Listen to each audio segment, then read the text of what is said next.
What's up, guys? We are back in the building. There's been a lot of people questioning my blackness lately. Have you ever melted ice to make water? That's how black I am, because I just did that. The fridge, there was no water. Looked in the freezer. There were two humongous bags of ice from a little event that we had the other day. I melted that ice down. It made water. Don't ever question my blackness. Now that we got that out of the way, guys, listen. I love Africa. I love the people. I love the nature. I just love everything about Africa. There's no other way I could really say it. I am going to spend the rest of my life in Africa.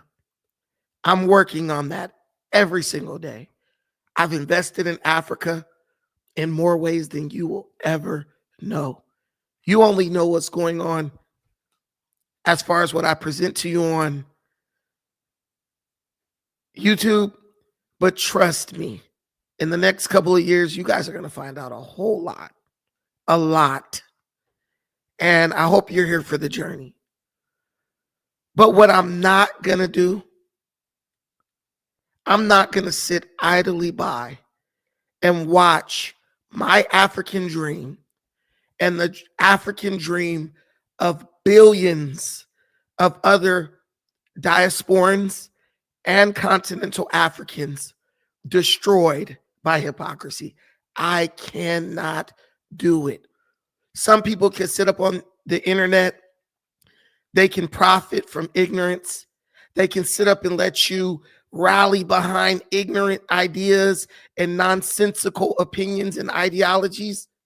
And they just kick back and say, you know what? I'm getting my chili. Let them carry themselves into destruction. I can't do it. I can't do it.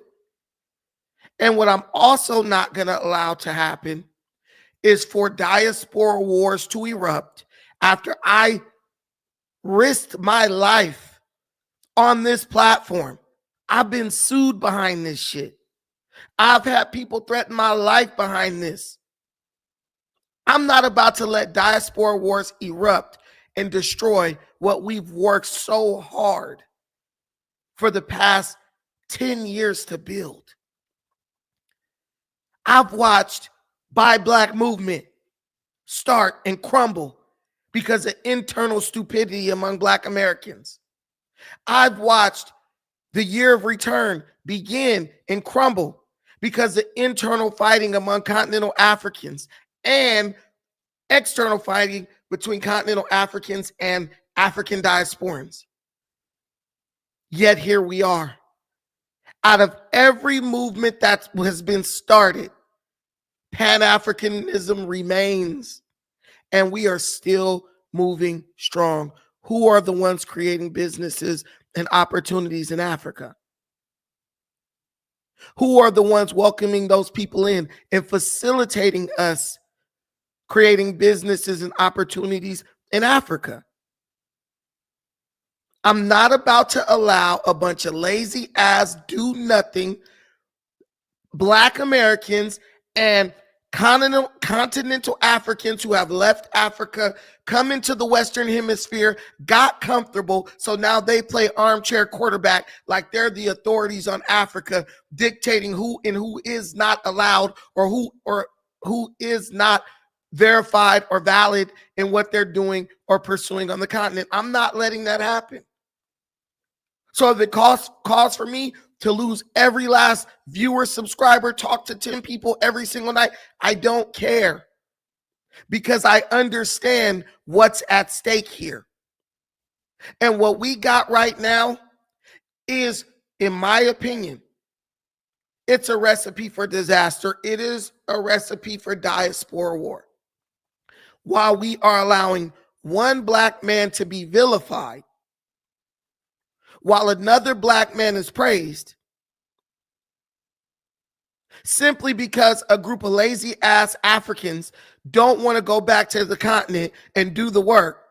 So what they're going to do is try to continue to push and usher Black people, diasporans and continental Africans into stupidity and destruction so they can feel comfortable in the West not doing anything and continue to blame the white man for why they can't accomplish whatever they're going to accomplish. And I got to bring up Michael Langley, General, U.S. General Michael Langley, and I have to bring up Ibrahim Traore. Because right now, these two Black men are being pitted to get against each other, and they're not even enemies. General Michael Langley, an American hero, is being demonized for a report. It's just a report on what's going on in Africa. He does a report of what's going on in every single African country. And he spoke honestly about Ibrahim Traore. Or not even honestly, he spoke based on the intel that he's getting, which can't be a lot because there's a blackout in Burkina Faso. Now, guys, listen, I'm not saying Ibrahim Traore is evil. I'm not even saying that because I really don't know. I comment on what Ibrahim Traore is doing. I comment on what Michael Langley is doing.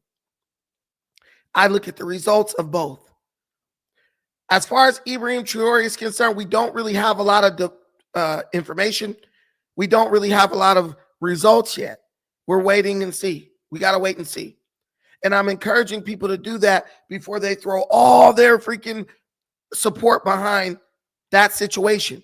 Guys, Burkina Faso is a very small country that really ain't going to have much impact on the African continent as a whole, no matter how prosperous they are. Let's get that out the way. This man, Michael Langley, is in charge of helping the entire continent of Africa. Well, there's only 53 countries that are working with AFRICOM. Egypt is exempted. So all damn near every country in Africa. Stabilize, create a secure environment for these countries to grow economically. Guys, if you're too ignorant to listen to reality and facts, this is not the stream for you. I'm telling you guys, every single person you see saying you're ignorant, you're lying. These are continental Africans living in the West who benefit from Africa's destabilization. I promise you. They don't care about people dying in terrorist attacks. They don't care about food insecurity. They don't care about high unemployment in Africa because they feel like they've made it out. Why would we give a damn about that? Why would they give a damn about that when they're in the West married to white women, having little light-skinned children, not giving a damn about what's going on in Africa? We are going there. We are doing business there. We're doing the things there that those people, those elitists, because that's what they are, absolutely refuse to do. Now, what I'm going to do to you is I'm going to show you how ignorant most people have been when it comes to Michael Langley and even Ibrahim Traore and the situation that's developing in Africa. Guys, this is going to be a call-in show. I want you to go get your foremost diasporan expert. Bring them to this show. In 10 minutes, we're going to put that link in the comments, and everybody's going to come up and give their opinion and say what they have to say. But guys, there's this guy over at Search for Uhuru. His name is Elvis. He's Liberian. Me and Elvis don't agree on anything. We get online, we bash each other, we go at each other, but we have found common ground. Because one thing that Elvis and I agree on is the fact that people need to do their due diligence and hold Ibrahim Traore accountable. There's reports coming out of the country about some things he's doing that I don't like. Is he doing them? Some media sites are saying he is. The uninformed, ignorant masses are saying, no, he's not. I don't know. But what I know is you need to have information coming out of that country. And if the brother is doing something that's not on the up and up, it needs to be condemned. The same way if America is doing something on the up and up, that's not on the up and up, it's going to be condemned. I'm going to do a video here later on about California passing this mess that's loosening the punishment for people who basically pursue and have relations with minors. I'm going to call that out because it's not right. I'm not going to call that out because white people are doing it and everything black people do is okay. I'm not doing that.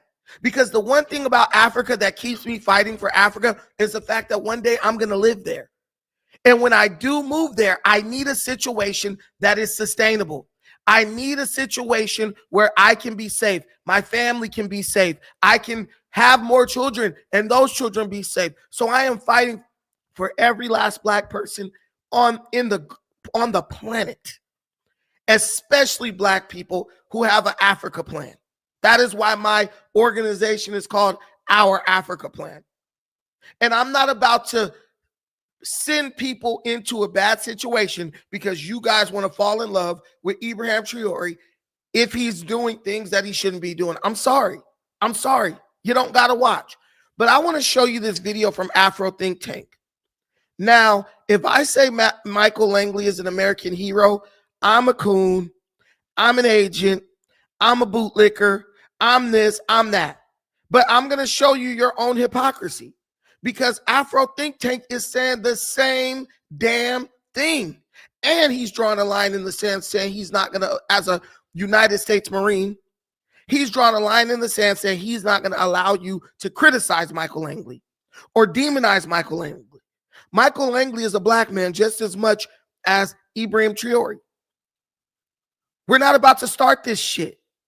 We're not about to start the diaspora wars because lazy ass continental African people who left Africa and are living comfortably in America want to use Michael Langley as a scapegoat to make up for all the things that these people haven't done in their own country to make those countries stable.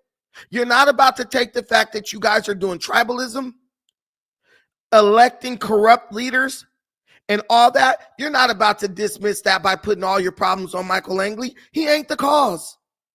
He is not the cause. Yes, they are, Alan. Yes, they are. Yes, they are demonizing him. He can say whatever he wants to say. If the burden of proof is on Ibrahim Traore to prove that he's not doing those things. Let's come clean. Hey, man, come through, General Langley. I'm going to let you see what we got going. He let Vladimir Putin in there. But there's some serious reports coming out of the country about that guy, and it needs to be addressed.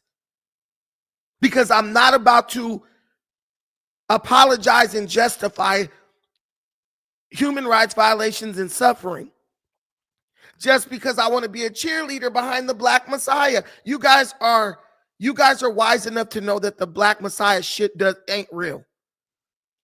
Ain't no one man gonna save Africa. Stupid. You sound dumb. It's gonna take a collective effort from every last one of us to get Africa to where it needs to be. African diasporans and continental Africans. But the lazy people around the globe who comfortably live in the West, they want to lift up Ibrahim Traore because they know that if they put it all on him, they don't got to do anything. I haven't demonized Traore. I don't know what Traore is doing. I hope it all works out for him, honestly. He's a good-looking guy. He's a strong-looking guy. He's a young guy around my age. I want him to be successful. But I'm not dumb enough to think that one guy is about to save all of Africa. That's not possible. That's not possible. But these people know that they benefit from making you believe that. The YouTubers are reading the algorithm. You guys are watching anything positive about Traore by the millions, and they are profiting off of that. Do any of them believe the shit that you believe? Probably not. Probably not. There ain't a single person doing business in Africa, African continental or African diasporan, who will tell you, yeah, let's get rid of AFRICOM. Because AFRICOM literally helps people do business in Africa because it creates stability there. That is why African governments literally pay AFRICOM to help them in their counterterrorism training. I brought up Kenya earlier. Kenya wouldn't be able to bring shit into the Kenyan ports if it wasn't for the U.S. Navy in connection with the U.S. military patrolling those waters of the Indian Ocean, making sure that Somalian pirates are not taking over cargo shipments. You sit up in America, the UK, Australia, all these places. You work with the white man every day to get what you want, but the continent of Africa has to suffer and starve so you could feel blacker by sitting up jaw-jacking about African independence and Africa's self-reliance when you're not even independent, you're not even self-reliant. Go over there and work. Don't take no US dollars. Go to an African country. Build it up from scratch. Build a business from scratch and feed your family. The hypocrisy has to stop. You don't gain anything by what you're doing. All you do is make a situation that's unsustainable. What if they do want to kill Traore? What if he dies? Then what you gonna do? Oh, the U.S. killed Traore for another 50 years. We're not doing that. The only reason that is possible is when people put too much of their hope and too much of their not faith, but they try to like put everything on one guy. This is a team sport. The centralized black leadership, that stuff has to go. That's once they cut the head off, everybody else falls. That's not going to work going forward. Nobody on earth is doing that anymore. I feel like we got dragged back to the 1960s, like we didn't stepped in a time machine, and now everybody is looking at a central black figure and like, yeah, he's the Messiah. Dude, are you stupid? Are you stupid? Jewish people, for example, were waiting on this Messiah for 2,000 years. It wasn't until they got their economic situation better and they diversified and they started to do things asymmetrically, if you know what that means. It was only then that they actually were able to take over the financial markets of the world. Messiah still ain't came back, but they running shit. How stupid are you to continue to try to employ an outdated system, an outdated way of thinking that you're going to compete with all these other groups, all these other races in this globalized economy that we live in today? You look stupid. There are literally black people on the planet who are richer than the entire country of Burkina Faso. But you want to put everything on that one country and their one leader so he can figure it out. Bro is a damn military person. I highly doubt that he even has the comprehension or understanding of the geopolitical world scene to be able to really go in and negotiate all that stuff. What I just saw was he has a lot of economic advisors who are holdovers from the last administration. The guy, Burkina Faso just signed a deal with the IMF. You're lying, Brandon. Go look it up. As far as I'm concerned, it's looking like more of the same. I mean, it is what it is, man. You don't understand Africa. You don't understand what it takes to build a country, let alone sustain a country so that people aren't starving, so that people have some type of opportunity so that they can survive. You go to your job, you say, yes, sir, boss, to your white manager. Friday, your check come in the mail. And then you get on the internet and talk about how other people need to throw off Western support and go get it out the mud. You're just a hypocrite. I love what you're saying, Forrest Gump. Don't put all your eggs in one basket.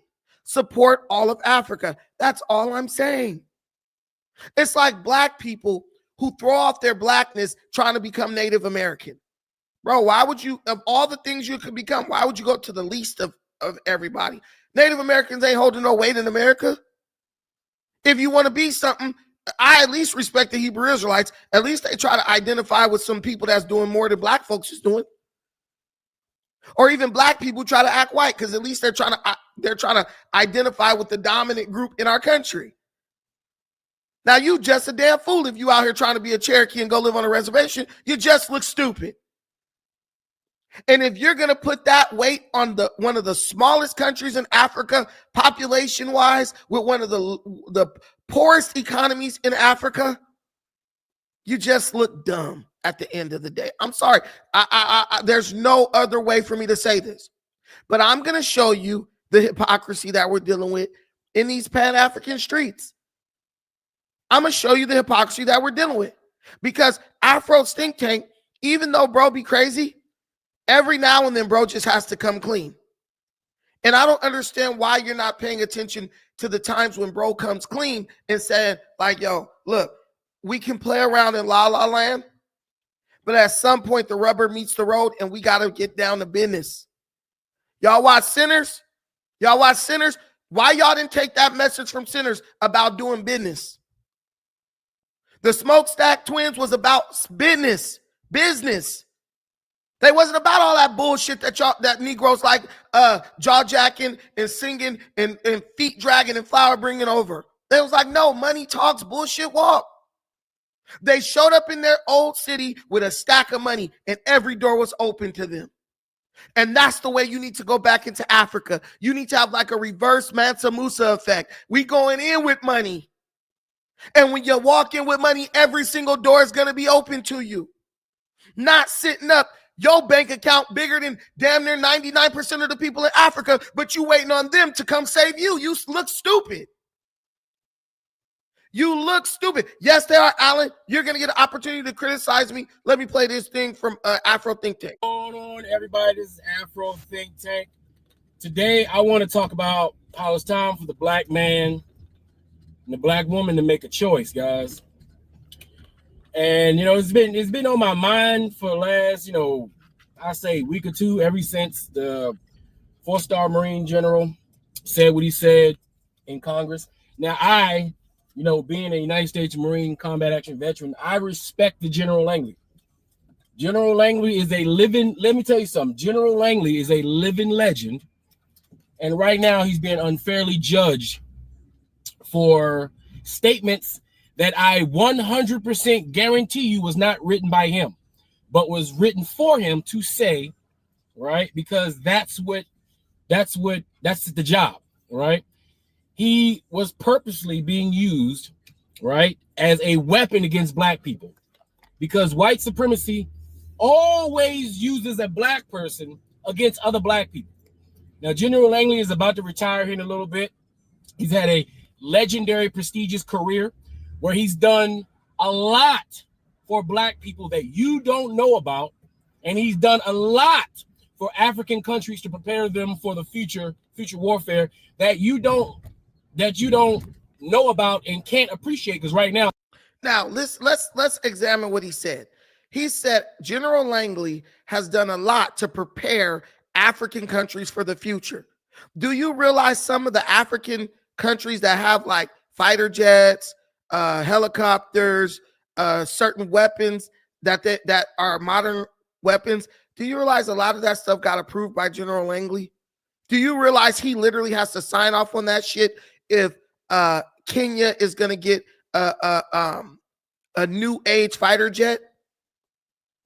The ones that they fly over Nairobi during Jamhuri Day and different Kenyan holidays. Do you realize he literally signs off on that shit? This man is strengthening African countries. That's why Kenya is able to fight terrorists. That's why you haven't heard of a terrorist attack in Kenya in like 15 years. You know why? Because Langley and AFRICOM go into that country. They train them. Hey, we got to train your pilots to fly these modern planes, these modern helicopters. We got to train your soldiers to use these modern battle strategies. So you will be able to kick the ass of the terrorists. Langley ain't telling Kenya you can't fly this fighter jet that you bought from the United States. He can't tell him that once it's given to him or once it's sold to him. But he does have the power of the pen to say, no, we don't want to give them that because it would be a risk. He's strengthening African countries. Listen, if you don't believe me and I'm a coon, believe this guy, the chief of Nigeria. You're calling me a coon Because I'm standing up for Michael Langley because you guys want to throw the guy, you want to throw him under the bus because he's literally saying some things off a report. And can I tell you something else? You don't even understand what you're doing. Right now, they're talking about eliminating AFRICOM and putting AFRICOM under the jurisdiction of the of Euro, what is it called? I don't know what it's called, but basically the European wing of the US European operation, military operations. They're thinking about just getting rid of AFRICOM totally and putting it under the command of the US European Command. How you think that's going to work out? How you think that's going to work out? At least right now you have a black man who understands the situation on the ground. He's been doing the job for many, many years. And I honestly believe Langley just says what he has to say so he can retain control of AFRICOM and basically have say over what's going on in Africa. Because do you think Euro Command is going to work to make African countries stronger? Africa needs their own U.S. command so that they could interact with that command according to what's going on in Africa. Africa doesn't need to be like the afterthought of United States operations in Europe. That's not going to end well. You need something that is operating with a unique understanding of what's going on in Africa. The United States is not leaving Africa. No matter how much you want to dream that, they're not leaving. China ain't leaving Africa. And you want me to tell you what's funny? The African countries don't even want them to leave. The only people who want them to leave are the diasporans and the continental Africans who have left Africa and ain't never going to go back. Because it makes you feel angry that they're there.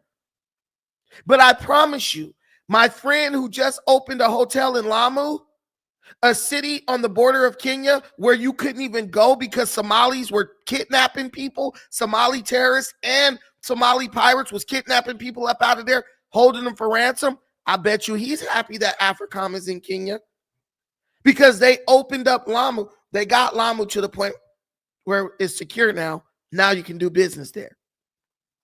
I bet you my homegirl, Vanessa, who I just got a job at the hotel that my friend just opened in Lamu. I bet you she's happy that AFRICOM is there because guess what? No security, no hotel, no job. I'm living this shit every day. How are you from your comfortable cubicle going to tell me what's good and what's bad for Africa? So do you want me to call her and ask her, hey, do you want to give up your job so that AFRICOM could leave Africa? So the terrorists could take over everything from Lamu to Malindi, and then what? Then what do you gain from that? You don't gain anything. So you can have a situation like what's going on in Burkina Faso where terrorists are moving towards the damn capital and 200 people are dying in a weekend from terrorist attacks. Oh, but you know what, Brandon? The United States is causing that. That's the lazy way out. Let me keep playing this. Guys, I'm about to put the link in. Everybody's living in the moment at which he read prepared statements given to him by the white administration he's forced to work under. Now, there's some black people that say, you know, he's a coon, he's this and he's that. You got to understand the situation. The man did about 30, 40 years in the Marine Corps, 4-star general. He's about to retire. He ain't got time for this shit. He got a family to take care of. He get a piece of paper, he reads it, and to be honest, what he said was not even outrageous. It was the bare minimum red meat statement that he probably was willing to give under orders, right, to criticize Burkina Faso and Ibrahim Traore as a black man. He was literally used because he's a black 4-star general as the face of America, saying we got an issue with that other black man, literally by design, so that all the other black people around the world can see African Americans or anybody working for the African military as black, as the face of what white people want to do in Africa. and it has strategic work, and they do it every single time, right? Now, I want y'all to remember it's Pete Hagstaff that controls the military. The white fucks. You mean Pete Hexef, bro? Be butchering people's names, which is outrageous, but it's funny as hell. News contributor that got hired by the unqualified criminal Donald Trump to run the military. The same guy that gives away secrets and doesn't respect order and law and all that stuff, right? That's who the face of America foreign imperialism should be. But the media has successfully put a black man face in there, so now the black man is the shield for white supremacy. Even though that general has worked under several presidents and done his job to the height of any military personnel, right? But right now, he's now tagged as the official black coon for America, right? But here's the thing. Black Americans have been serving in the American military from the beginning, and we've served with honor and distinction, and he has as well. Despite him being put in a situation at which he was forced to make a statement that he probably strategically knew was gonna jump back on him, but he had to do what he had to do. And none of you new age Negroes come in my comment section say he should have quit. You quit your motherfucking job that you need for your family in protest. How about you do that shit? You quit your motherfucking job. You stop paying your motherfucking taxes that contribute to all the bombs being dropped on brown people. You go ahead and do that. You go ahead and upend your motherfucking life, right, for a protest. Because guess what? If General Langley wouldn't have done that shit under Trump's administration and he's about to retire, Trump would have fucked his shit all the way up. I mean, I agree with Afro Think Tank. This is what we're dealing with. You got a bunch of people who aren't going to who are not going to risk, bro. They're not going to miss work on Monday for Africa, even though many of them are continental Africans. But they think that Michael Langley is supposed to throw his life away so he doesn't have to say some words that they don't like about Burkina Faso. Listen, man, what I will tell you is this. Alan keeps saying, how's he a hero? Listen, man, he did more for this country than you ever have. This guy has commanded Marines in every continent. Afghanistan, Europe, Asia, Africa, all over the place. People who fight to keep you safe. To people who fight so you can get on the internet and discredit him. He doesn't sit up and say, oh, Alan HB is a jerk. I don't want to go put boot to ass for him. He gets up, he does his job every day. He's been doing that shit for 4 decades. You're not about to take some statement he made, and even Afro Think Tank said it wasn't even that bad, and discredit this guy because he says something you don't like. If you're mad about what Michael Langley said, go tell Ibrahim Traore to go let some humanitarian watch groups in there to see if he's doing the shit that they claim he's doing. No, Brandon, he can't let him in. We're reading the reports. If you get a report saying that bro is sending journalists who criticize him to the front lines to fight terrorists so he can get rid of criticism, we need to know if that's true or not. I'm not even saying let the United States go in there. Find a friendly country and say, hey, you guys can bring some people here. I'm not doing that. The IMF is clearly working out deals with Ibrahim Traore, so they probably really don't give a damn about him taking over the country. They probably like, bro's doing a pretty good job compared to the last guy. But you guys are not arguing because you think the United States is about to do something to Ibrahim Traore. You're arguing because the things Michael Langley said tarnish the image and reputation of Ibrahim Traore. Don't you want to know if this guy is doing human rights violations or not? I would like to know. Because I'm not willing to sacrifice the Burkinabe people's rights so you can feel good about a dictator. Now think about this. The same rights you enjoy in America, You are robbing the Burkinabe people of those rights if you don't make sure or verify that Ibrahim Traore is not doing the things they claim he's doing. But I got an article from CPJ. This is a organization that simply moves to protect journalists. They're not even political. They don't pick a presidential candidate, none of that. They criticize the imprisonment of journalists in America, South America, Asia, Australia, everywhere. If journalists are being abused anywhere, CPJ calls out that country and calls out the abuse. This is what they do. They're not biased in any way like that. They're saying that 7 journalists have disappeared, 3 of whom have been found, and they have been forced to work to go to the military front lines fighting terrorists. And the leader, one of the heads of a journalism firm in Burkina Faso, has confirmed that this is happening. I don't know about you guys, but I think that's enough to go give it a look-see. I ain't saying Traore's doing it for sure, but I'm saying we need to know what's going on. There's a doctor. He criticized Traore. Bro is on the front lines now fighting the terrorists. Now, what did we learn from the Bible? Mute up, Alan, real quick, because you got background noise.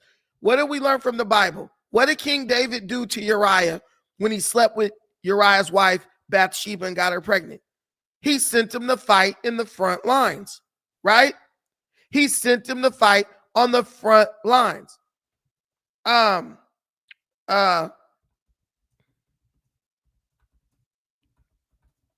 on.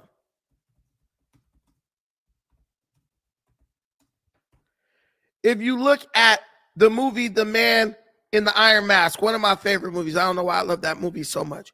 But there's this scene, there's this theme, this story arc in the movie where the King Louis wants to sleep with the wife of one of the Musketeers' sons, the fiance, right? And Louis, she tells him no. I'm not going to sleep with you. So what does he do? The son had already served in the French military. King Louis recalls him back to the military and sends him to the front. Actually, I got to be honest. Louis sends him into the military so he could be out of town, gone, while he seduces his wife, right? But the guy charges the cannons and gets killed because he knows that when he's gone, his fiance is basically about to get boned by the king, right? So guess what? We know that traditionally what people do when they have someone who's like standing in their way, dictators and kings, when someone's standing in their way as like opposition or criticizing them, they get rid of that person by sending them into the military, usually to the front line, so they get killed. This is old school tactics. You guys can be mad at me if you want to, but this makes me very leery. And it should make you leery too. And if it is going on, we could unify and call on Ibrahim Traore. Hey, stop that shit, man. We're trying to support you, but we can't support you if you're doing stuff like that. We live in the information age. We also live in the age of advanced technology, where we can get a message to bro, like, hey, we do support you. We want Burkina Faso to do well. You have the support of the diaspora, but you can't be doing human rights violations. We'll protest for you in the street if they try to mess with you. But if you do human rights violations, you are opening the door for them to come in and get you out of there. It's not okay, guys. It's not okay. If they doing it to one, if it's done to one of us, it's being done to all of us, both ways. We're not going to write people off and say it's okay for them to be hurt and suffer because we like this guy at the moment. That is the stupidest way of thinking you could ever, the method of thinking you could ever have. All right, let's get these. We got some callers in here, guys. I think we heard enough from Think Tank. He made his point. Let's get my guys up here. Okay. Here we go. Boom. All right, let's go. Let's start with my girl, Michelle. Hey, Brandon, how are you? I'm good.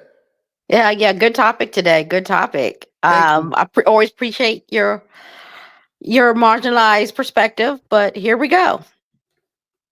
But my question to you, you're talking about Ibrahim's human rights violation. What about the Americans? What about the French?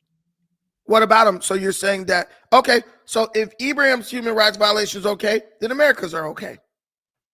Well, the West have committed far more than Okay. Ibrahim Traore has ever done. Is that the right thing to, is it okay for them to do that? No, it's not okay to do a thing, but you gotta understand, he is responding to a situation. He cannot trust anybody.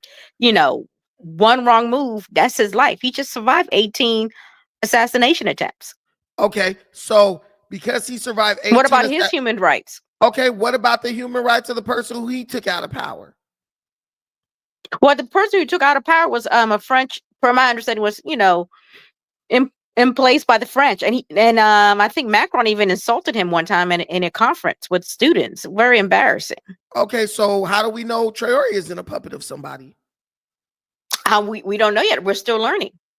That's what I'm trying to tell you. We not getting no information out of that place to know anything. And but even if, I think what happens is that we're drunk with nostalgia because, I mean, imagine 3 African countries united. That is beautiful. But are they really united? If they all came under one president, I would say you're united. But they're not going to do that. But I also think that it'll take a minute to transition into this. What is the plan? Another issue is Western countries really don't want us to see united. So therefore, how can we let our guards down and let his get his guard? Let's do this. We want to see this happen. If the people of Mali, Burkina Faso, and Niger want to do this, they're here to support them with it. But we also got to talk to the Americans and France. Hey, this is what we want, and we're here to support it. But I don't need you to keep sabotaging this, and that's the issue. Okay, so he won't let the media, report, but he's taking IMF loans. Come on, man. I'm not sure about the IMF loan. We know you're not sure. I never. Why would IMF give him loans when they consider him a terrorist or something? Because that makes no sense. They don't care about. They're not even considering him a terrorist. They don't care who's president, as long as he plays ball. And Ibrahim Traore, it looks like he's playing ball. Listen, man? Before you guys leave, because I know y'all gonna start dropping off. Do you want the truth? Or do you want to be ignorant and walk into some stupid shit? I want the truth. Okay. When I read that the IMF has just signed an agreement with Burkina Faso, that makes my red flags go up. Mm-hmm. That's it. Then where is IMF to put some caveats on that? Bro, what I'm telling you is if we're going to have the Black Messiah, bro cannot be beholden to the IMF. I agree on that. So I'm lying. I didn't say you were lying, Brian. I never said that. No. I'm just saying in general. These are the things that no one's talking about, and I'm trying to see. But you always take the controversial point, always on every matter. There's nothing controversial about this. There is absolutely nothing controversial about this. This is simply saying, Traore, okay, you came into power, a little bit crazy. Okay, cool. That's fine. Okay, they saying you're doing some things for Burkina Faso, right? What's going on? What's up with the journalist situation? Are you imprisoning people because they oppose you or because they don't agree with you or what? You could say anything about France, the U.S., all that stuff, but what we know is the U.S. and France are not imprisoning journalists for disagreeing with them. Donald Trump is the most criticized person on the planet. He's the president of America. No one's getting locked up for criticizing Donald Trump. You can't beat the West if your people are so afraid of you that they want to go to the West. Who said his people are afraid of him? Listen, man, what I'm telling you is you got continental Africans constantly leaving Africa because they're afraid of their own government. Like, this is a reality. This is reality. You could, oh, that's not true. It's true. There's people who leave Africa because they're like, I don't want to live under. Yeah, but they're leaving Africa because of the economic strain that Africans have on its people. It's not, it's an issue. And who's causing that? The IMF. Yes, they're a major factor. And Ibrahim Traore just inked a deal with the IMF. I have to look. Excuse me, I have to look that up. No. I'm going to show it to you right now. I relish the opportunity to show it to you.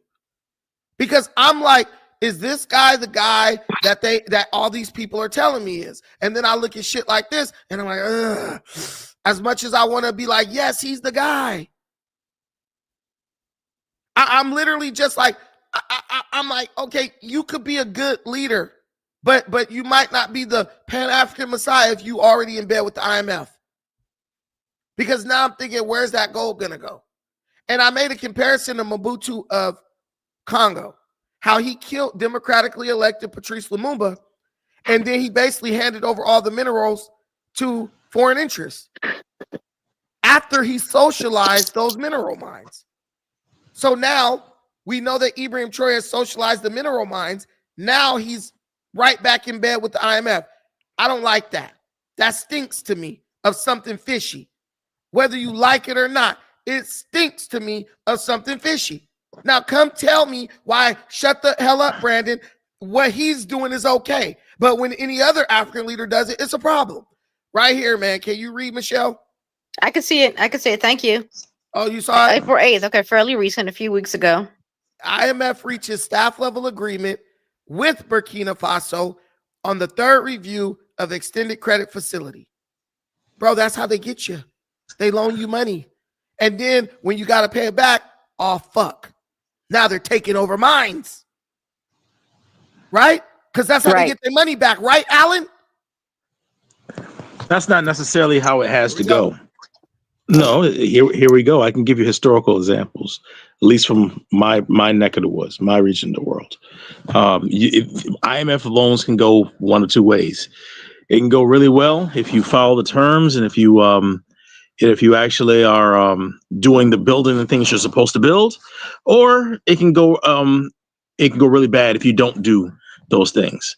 I don't know if, in all honesty, if a military man is the best person to run the country. Oftentimes, the revolutionary isn't the person who should be the first president, right? So I get those concerns. My objection mainly was with the title of this particular video, where you're calling Langley a hero. And what people are objecting to about that is that there is nothing heroic about what you guys are admitting, you and Afro Think Tank are admitting, was somebody taking orders and reading a statement handed to them, scripted, and then you want to say that he's being heroic. That's oxymoronic. That does not go together. But as far as what we're excited about, nobody in their right mind, I'll say it this way, nobody in their right mind is going to look at Traore and say that he should be the Messiah or something like that. I know people are saying it's stupid. So are you saying they're not in their right mind when they say that? I don't think they're in the right mind when they say that. Okay. That country is too small to have the impact they think that he can have. However, what people should be excited about is the alliance of the Sahelian states, where you have the three countries, three major French colonies getting together and forming a union against French imperialism and against the West. That is exciting, and that is something that people should get in. So I think people have it all wrong. People like the image of Traore as a young, strong man being out front. And what he's doing is important, and they're trying to kill him for a reason. But at the end of the day, you can't go out there and make it seem as if he's a messianic figure, and you can't call Langley a hero for exactly doing what you guys are saying is basically taking orders and making a statement he has no proof of. He was very wrong for making that statement. First of all, Langley is a hero. It doesn't matter what you say. Second of all, two things can be true at the same time. This is what I'm excited about. Due to spending pressures, including security-related overall fiscal deficit objective of 5% of GDP was exceeded, and several program targets at end December 2024, including the ceilings on the primary fiscal deficit and domestic arrears, were not observed. In response, the authorities have adopted a budget for 2025 aiming to accelerate Burkina Faso's convergence of the overall fiscal deficit to the WAEMU ceiling of 3% of GDP. I like this. I like that they're setting GDP goals. They're trying to get that country moving. They're trying to get that country working. I have to give Traore credit for that. I can't knock him for what he's doing. I like his financial moves. At the same time, I don't like the accusations of people getting kidnapped and stuff. In my mind, because fuck what the West thinks. In my mind, you are legitimized as a leader by healthy criticism. That's one of the things I like about Trump. Trump just takes the criticism and he lets his work bring people to his side, right? Like he did with Bill Maher. Traore has to figure out a way to do that because trust me, your country's media ain't ban BBC, ban Al Jazeera, ban all those people, but you're gonna need to let the domestic media report the news, man. And if they report something that's lies, there's an opposite media that fact checks them, kind of like Fox News and MSNBC. But you can't be conscripting people by force, disappearing people and stuff because they criticize you. That makes you look like a dictator. That makes you look like somebody with something to hide. Also, just like with the Messianic crap, that puts a target on that man's back when black people start talking. Let's be clear. Let's be clear. He is a dictator. He's a benevolent dictator, just like my man Paul Kagame. Apparently, these benevolent dictators are the only people who seem to be able to get things right in certain chaotic situations. But that's what he is. I'm not deluded in thinking that he's not what he is. But I like his moves and I like what he's doing and I love the alliance. And I think that's what smart people are excited about. That people out there calling him Messiah and stuff like that are I don't know what they're looking for. Alan, do you think that it's healthy for us to critique and criticize and examine what he's doing? Don't you think that's necessary to hold him accountable in some way? Sure. And so I would he can't go around with just unfettered support. And I will say this: if you study history at all, the military leaders, the revolutionary is rarely the person who should lead the country going forward. Yeah. So what I would like to see is, with very few exceptions, and even the people who they claim were successful, like Mandela, was ultimately not successful if you really look at it. And then when you look at the history, he was doing all types of crazy shit that came out later on. Of course. But at the end of the day, a military man is used to people, following his orders. And sometimes you got to get rid of certain people who do certain things. Sort of like in the Haitian Revolution, you got to get rid of some people who don't want to, go along with the program. So unfortunately, that's the messy part. It's not going to be perfect, but I, in general, I think most people who are on the side of the Africans are excited about the things that he's doing, the possibilities of what he has going on. But what his biggest test is not the media, not any of this other stuff. His biggest test is, will he set up a plan to transition power to somebody else at some point? Yeah, and guys, that will be the big test. I'm gonna tell you right now, I am not a person who is unable to change their mind. I change my mind on things all the time, and I come clean. Whatever Afridamus tells me about this dude, that's probably the story I'm gonna go with, because he's been the most consistent person with facts and real information. He's not a person who's hyper emotional about stuff. That's why I've been waiting for this guy. I've been looking for this guy. Like, where is he at on this? But what I want to, before we got all these people, hey guys, please hit the like button. Let's get the likes up. Also, please contribute to the stream. We have a goal: 10 super chats of $5 or more. Let's hit our goal. Let's hit the like button. Let's keep these conversations productive and lucrative, so we can keep on having them. I feel like this is the only channel that is literally trying to at least find some truth when it comes to Traore. as opposed to just kissing his ass. I don't kiss any leader's ass, not even Donald Trump. I want to know the facts. I ain't got a dog in the fight, period. I do my business in Kenya where people are smart enough to elect their leaders democratically. I would never do business in Burkina Faso and many other countries in Africa. But what we're not going to do, we're not going to look at stuff like this that's going on. Journalists being disappeared, 4 of them, and 3 of them have been forcefully conscripted into the military, and say, oh, that's okay because I like this guy's shoes and shit like that. CPJ, Committee to Protect Journalists. This is a non-political organization. Has nothing to do with any government anywhere. They call out every government. They say there are 3 Burkina Faso journalists who were detained. Now they're appearing in videos wearing military uniforms. Basically saying that these journalists were produced reports about Traore that he didn't like.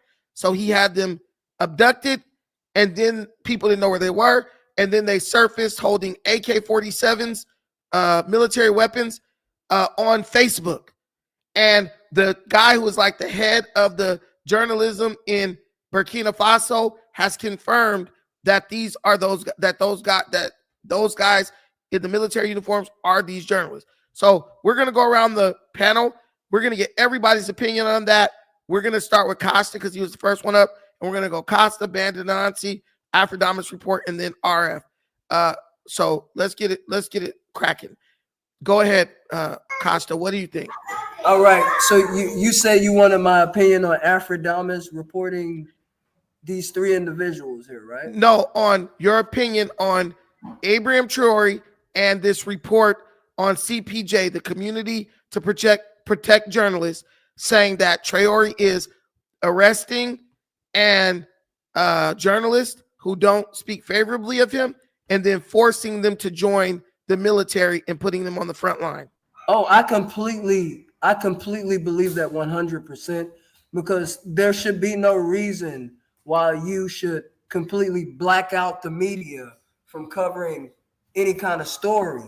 You know, even the recent story with the terrorist attack last year in August that killed 200 people, there wasn't very many reports on that, you know? So I do believe that that's a method that Traore could be using to silence those that he may deem as opposition, when really they're just giving maybe constructive criticism. Okay, thank you. Thank you for being concise. Bandit Anansi, go ahead. Can you hear me? Yes, sir. Loud and clear. All right. Thank you for having me on this panel, Brandon. I would say I would gear more towards Costa. Like, I think what would help Traore more is if he gains constructive criticism from people on the outside. Of course, yes, there's going to be media that pushes total BS in Africa. It's happened like places like Kenya or whatever, and they kicked him out. But at the end of the day, you want to bring all the criticism in. So like your actions can like usurp all that bullshit, you know? Mm-hmm. And like you have your movement becomes stronger, basically. Yeah.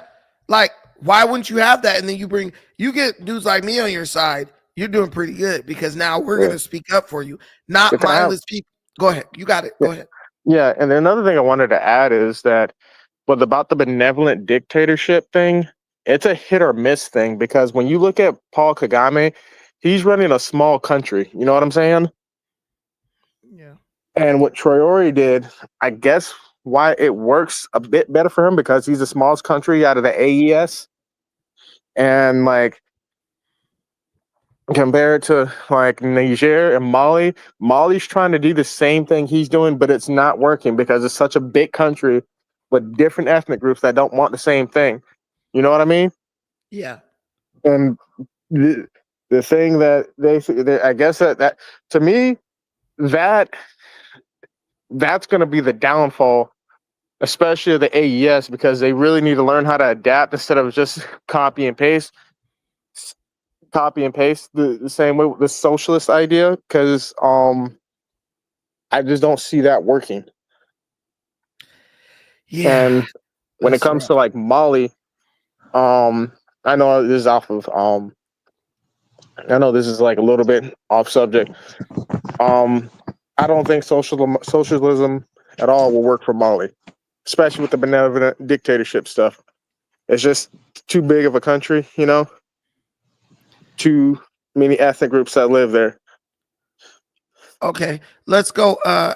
Aphrodite's report. What do you think? What do you say? What say you? Yeah, yeah. It's interesting that you are looking saying Langley is a hero and Ibrahim is a dictator, and I've heard some of the points that you laid out.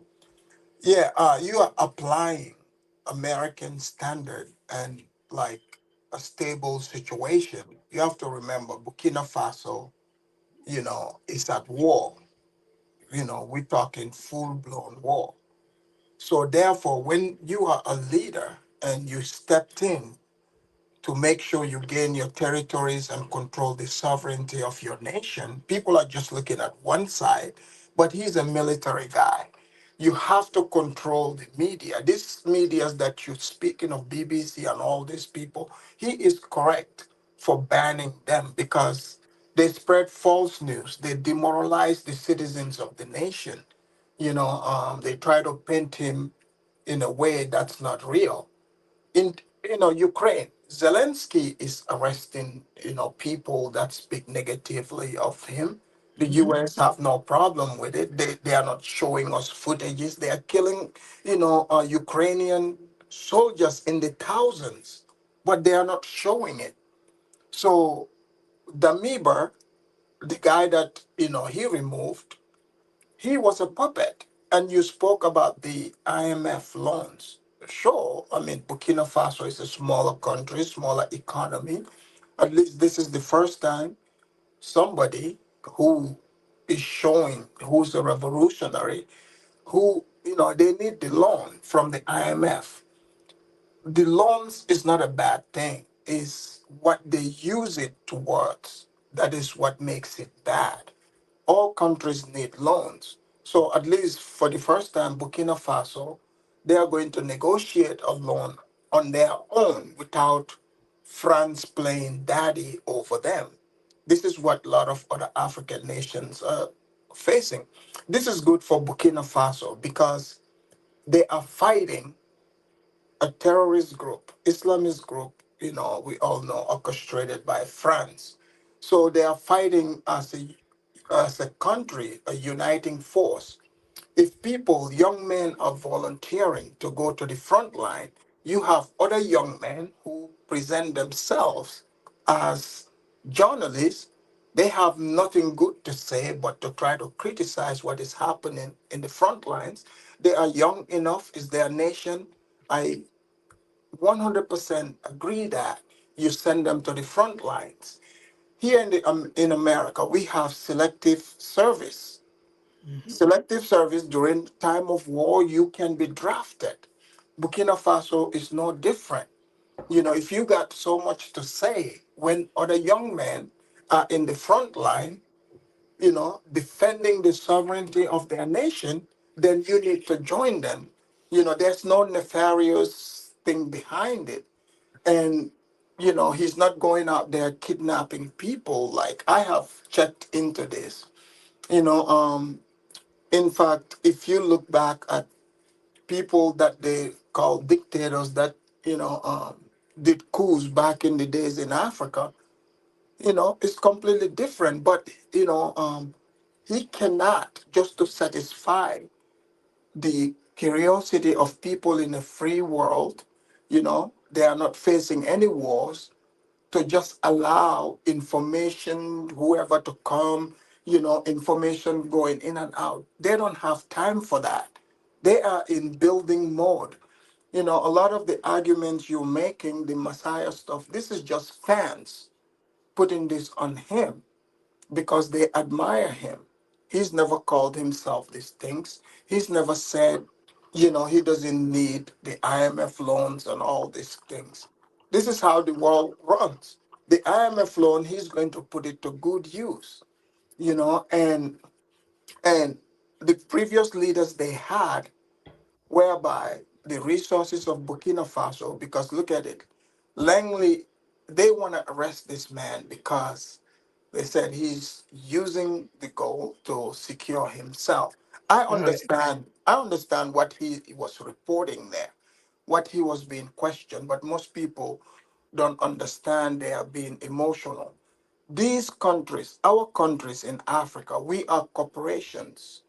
We are owned, these white people, these corporations have designed laws to believe that they own our resources. So Langley is reporting back to let them know, like to us, Ibrahim is doing good. But what Ibrahim is doing, this is against the empire because, like, they are saying, Negro, what the hell you think is happening? This is our stuff. This is our goal. He is not supposed to be able to use this to, to uplift the people. They are supposed to be poor. So this is what he's going against. And by any means necessary. Enemies come in different forms. They can say they are journalists. They can say they are Red Cross. They can say they're bringing in aid. So if you are, facing life and death, like you have to be cautious. You know, um, Let these people report from the internet. They don't need to be going into Burkina Faso. They don't need them there right now. These people are fighting a war. And, unless these people want to go and join them to fight to the Okay. forefront. But, we can sit here in our comfortable American system and we try to compare that to what is happening. These people are definitely fighting for their survival. He's doing the same Yeah, thing Zelensky's doing. but listen, so that's what I'm saying. Like, I never said Traore's doing this. I never said that. I said we want to find out what's going on. Now, Alfredamus, I trust your journalistic ability. I trust your connections on the ground. So when you say that, that makes me feel a little better about it. Like, okay, somebody whose opinion and point of view I respect because I know you're tapped in. I ain't listening to no idiot who can't even tell me where Burkina Faso is on the map, which is most of the people who be on all these panels all over the internet, just blindly following. Oh, he's the Messiah. I mean, bro, some of these people are just And, deranged. and Brandon, you're not wrong for asking questions because we've seen this movie before, similar type of movie in the past, right? But from studying and seeing in the direction that he is headed and what he's implementing, so far what I've seen, like he is for real. Like he didn't come about bullshit. He didn't come to enrich himself.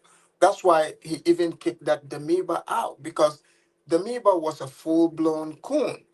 I mean, imagine the French trusted him so much they even endorsed talking about he wrote a book, just like they do to Negroes over here.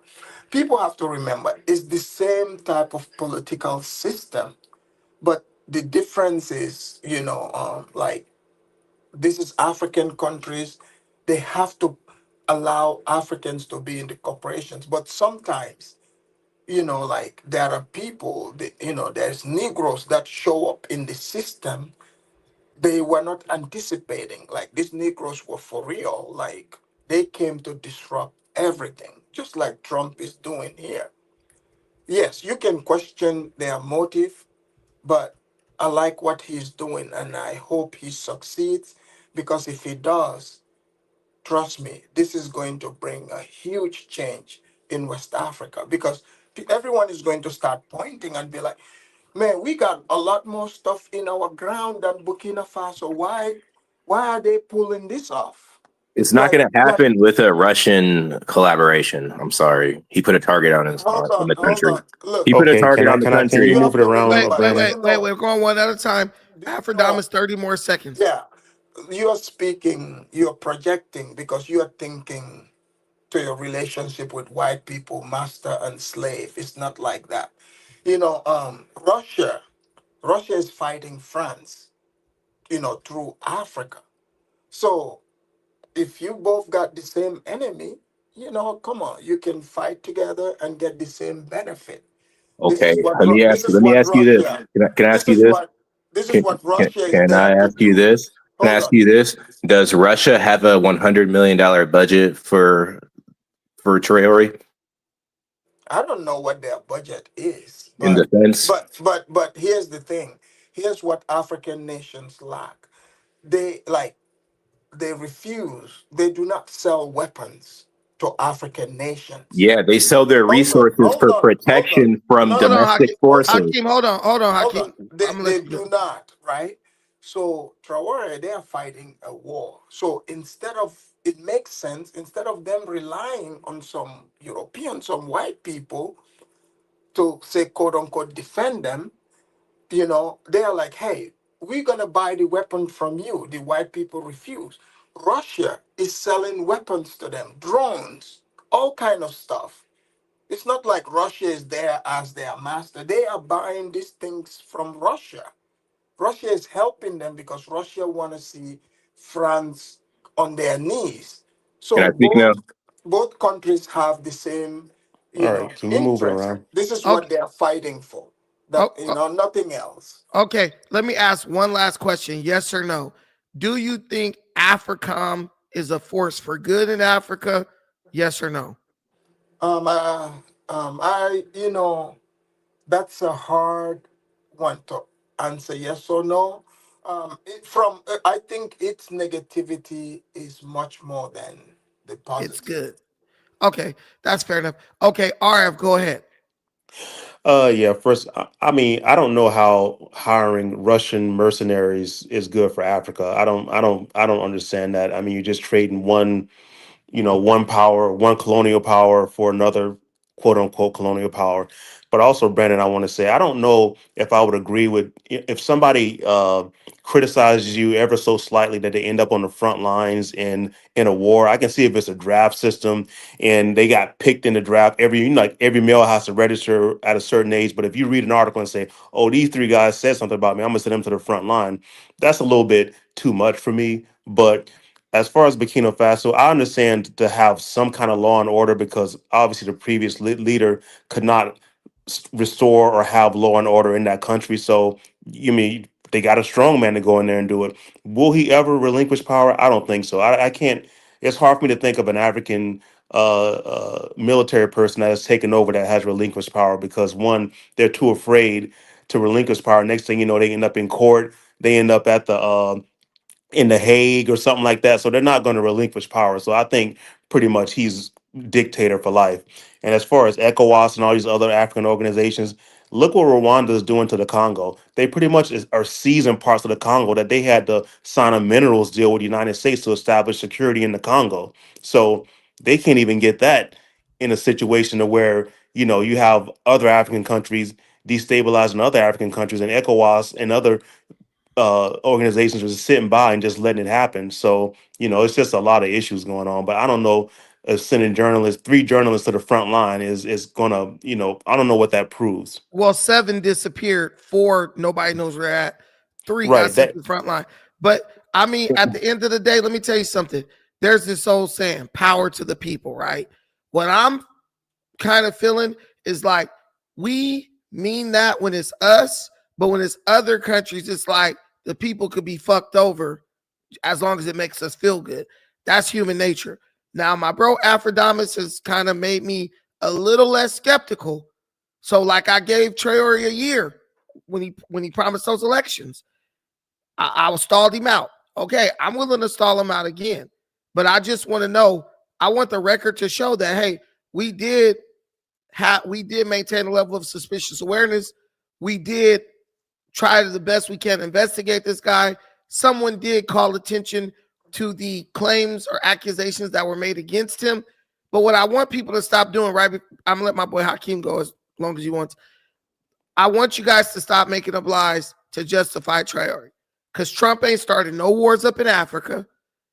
Trump ain't started no new conflicts anywhere. That's a lie, Forrest Gump. I agree with you, though, that I would rather Traore work with the IMF than Russia or China. I do agree with that. But Well, can the I only answer thing some? Trump did was sign a minerals deal to protect one African country against another African country, and that's the Congo against Rwanda. But Brandon, do you think he's going to stand for president if he has elections? You think he's just going to say, "I'm going to step aside," No, and he won't. he's going to run He for won't. president? Obviously, he's going to win. We all know that playbook. 99% of the vote. But you want me to tell you something? At least that situation allows him to be legitimized. Like Kagame did the same shit, and that's like his number one mentor. If him doing that brings stabilization and prosperity to Burkina, so be it, right? If a couple of people got to get disappeared so Burkinabe children can have a chance at a life, okay, there's always casualties. But right now, what we're doing, trying to heap all the freaking responsibility on one guy, a new young leader, is very ignorant of the global African family, and it's very irresponsible of us to do that. Go ahead, Hakeem. Oh, can I answer No, something you real can't. quick? Just Wait, chill. I'm gonna let you go, Aphrodite, Okay. right after Hakeem. We'll run it right back to you. Go ahead, Hakeem. Man, you doing the same stuff that got us sold. And why we ended up being born here. Traore, dude. He's an unelected dude doing $50 billion deals. You know what I'm saying? With other countries. And I see he's getting Pan-African support. He's got people at the embassy in Abidjan, Cote d'Ivoire. He got Liberians protesting in Cote d'Ivoire. He's got Americans on his side. I mean, he's putting a lot of pressure on himself. And what does he do? He aligns himself with the Russians. It doesn't make sense now. It just does not make sense now. He's doing the same thing. He's selling the resources for power in exchange for power, just like the old tried and true African way. That's why we were born here. Hey, listen, Hakeem, I'm with you. But with people that tell me, no, Brandon is different. We're just going to be the guys. If it doesn't go, we're going to say, I told you so. It looks like that to me. But it's no different than being a Minnesota Vikings fan. You're stupid. Yeah, we got our hopes up. Can I respond to the Russia question? Go ahead, Aphrodite. Look, here's the facts. Like, I understand, like, sometimes the take from like a Black American perspective, it's like can fetishize a white person, being a master over the Africans over there because Has nothing to Russians do have with that, bro. hold You on, just Let him popping out. go. Let him because go. Let him just go. because Russians have white skin, it's not the same thing. Russia is not colonizing them. France colonized this place. Like literally, their central banks is located in France. Like He that's traded the real. French for the Russians. Hold on. No, that's not. That's what, yes. I'm trying to explain to you how colonization works. You can have military alliance with someone. Like Russia, they manufacture weapons. Someone Bro, said, it's not even hold about on, colonization. let me Hold on. explain. Let me just Can he interject. Can I finish, just please? interject for a back and forth? Let me finish. Because Let me finish. no, Let let me me Hakeem, just for the give back him and 30 forth, man. seconds. Wait, give him 30 seconds, Yeah, and then so you can respond. just like Ukraine, right? If you have a powerful backer that can supply you with weapons, like the US is doing with Ukraine, they're supplying the military to help them fight a foe. So the same But he thing, did the same thing Zelensky did. Minerals deal for power. hold on, Burkina Let me Faso hear what needs he's saying. weapons.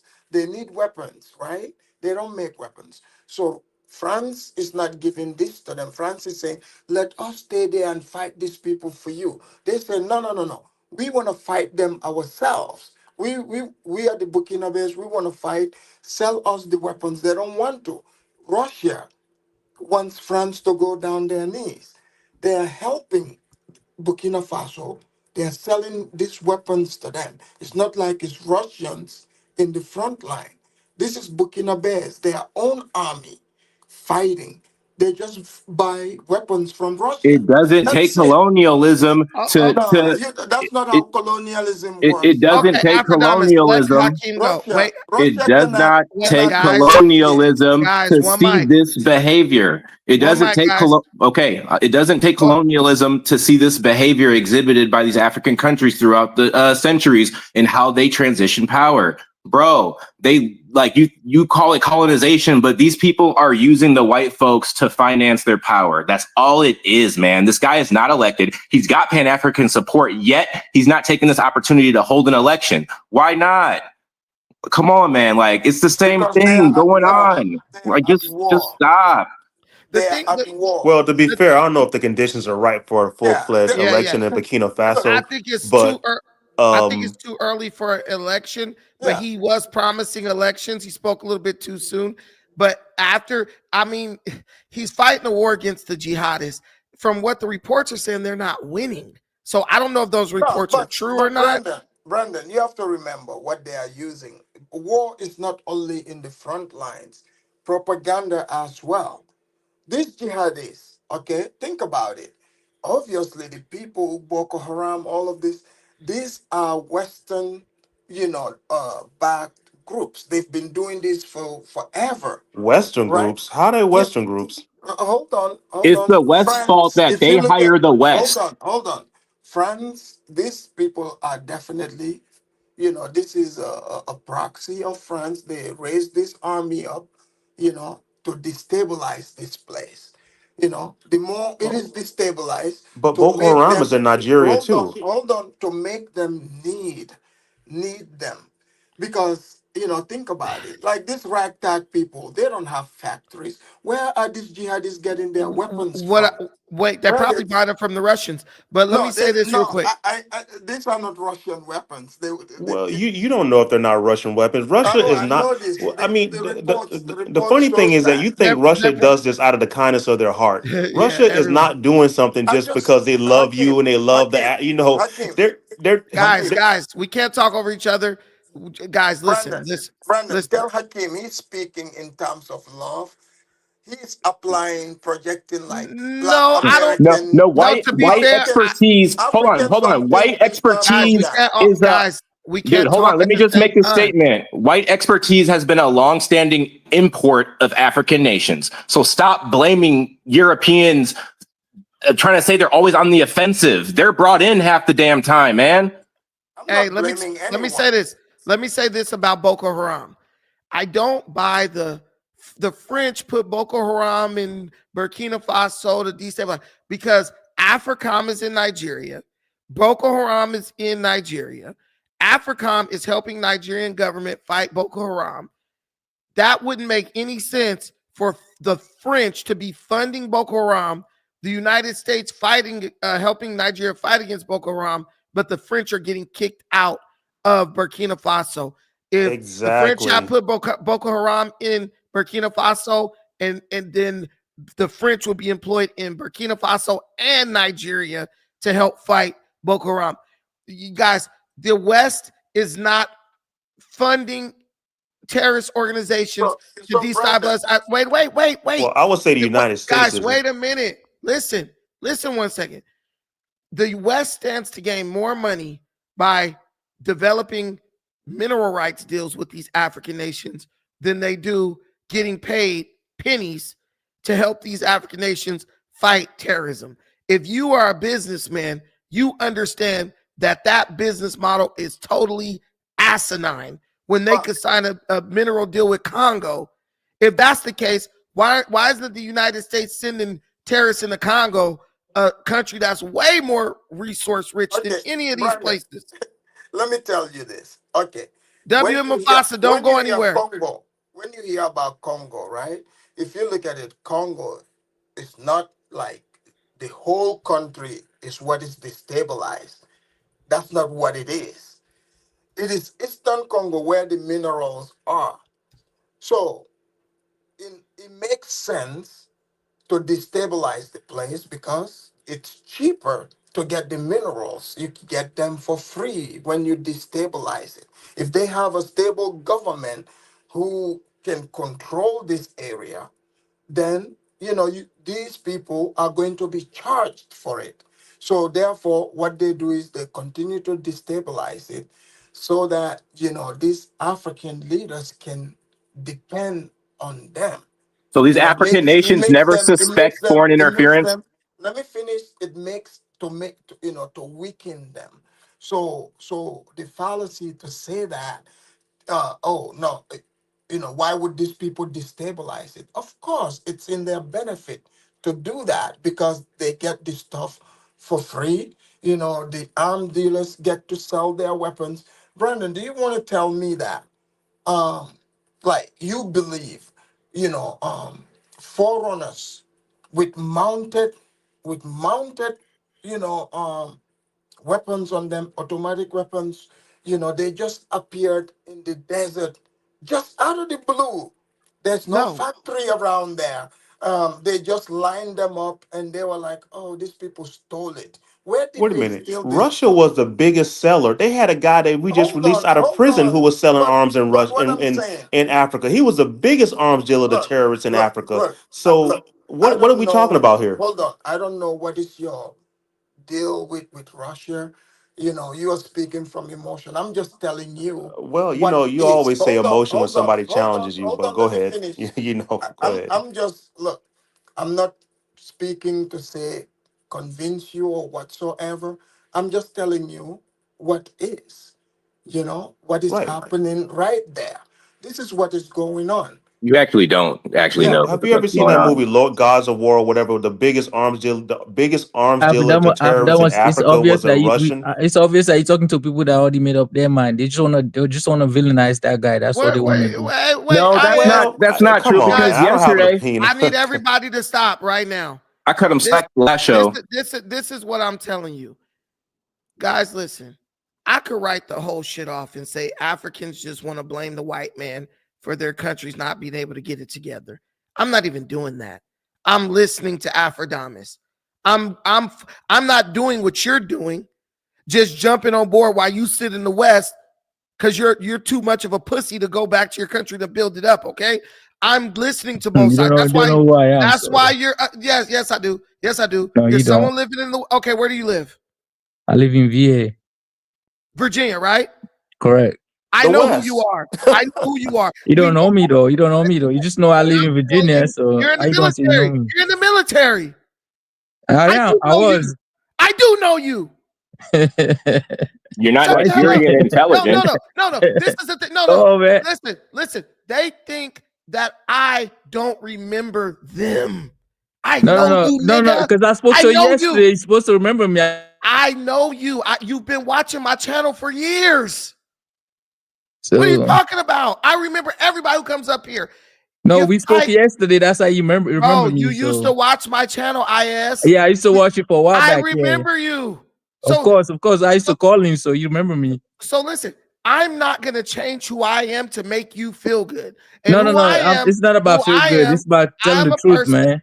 who recommends African Americans to go to Africa. I need to know what's going on the ground before I can tell somebody, yeah, go over there and check it out. So I gotta find the information. Afrodamus is someone I trust to come with real, non-biased, unbiased, objective information. So when he's talking, I'm listening. Okay, that makes sense. Okay, I don't know about that, but I trust his research. That's it. I'm an open-minded person. Trust me. Anybody. I understand that, Brandon. For you, you're open-minded, boy. I'm talking about your guest. Your guest, that's the one that's. But they have the right to their opinion. Can I just say real quick, Brandon, You call Brandon what? anti the guy. He never came up here and gave an opinion on the guy. He just said, I can either way. So No, Brandon gave an opinion on the guy. One year ago, when the guy came on board, he gave an opinion on him about a year ago. Like having skepticism is always met by Africans as, oh, you're just trying to be closer to the white man. That's not an argument. No, it's because you guys talk about stuff that you know nothing about. All the information you speak here is wrong. Dude, that's what you're talking to people that got if you can listen to by Africans that's bro. in Africa, that's been to Africa, maybe you can learn something. But you guys already came up with your idea that what you're saying is right. I'm gonna let you talk right now, but you have to understand something, bro. We've been watching this movie play out in Africa for like centuries. So you're not gonna tell a bunch of people who know the history. We know more of the history than many African people who hear about the dictator. Dictator takes over the resources. He socializes all the resources. He ends up selling the resources for pennies on the dollar to Western interests. But every country is different, man. That's what we're trying to tell you.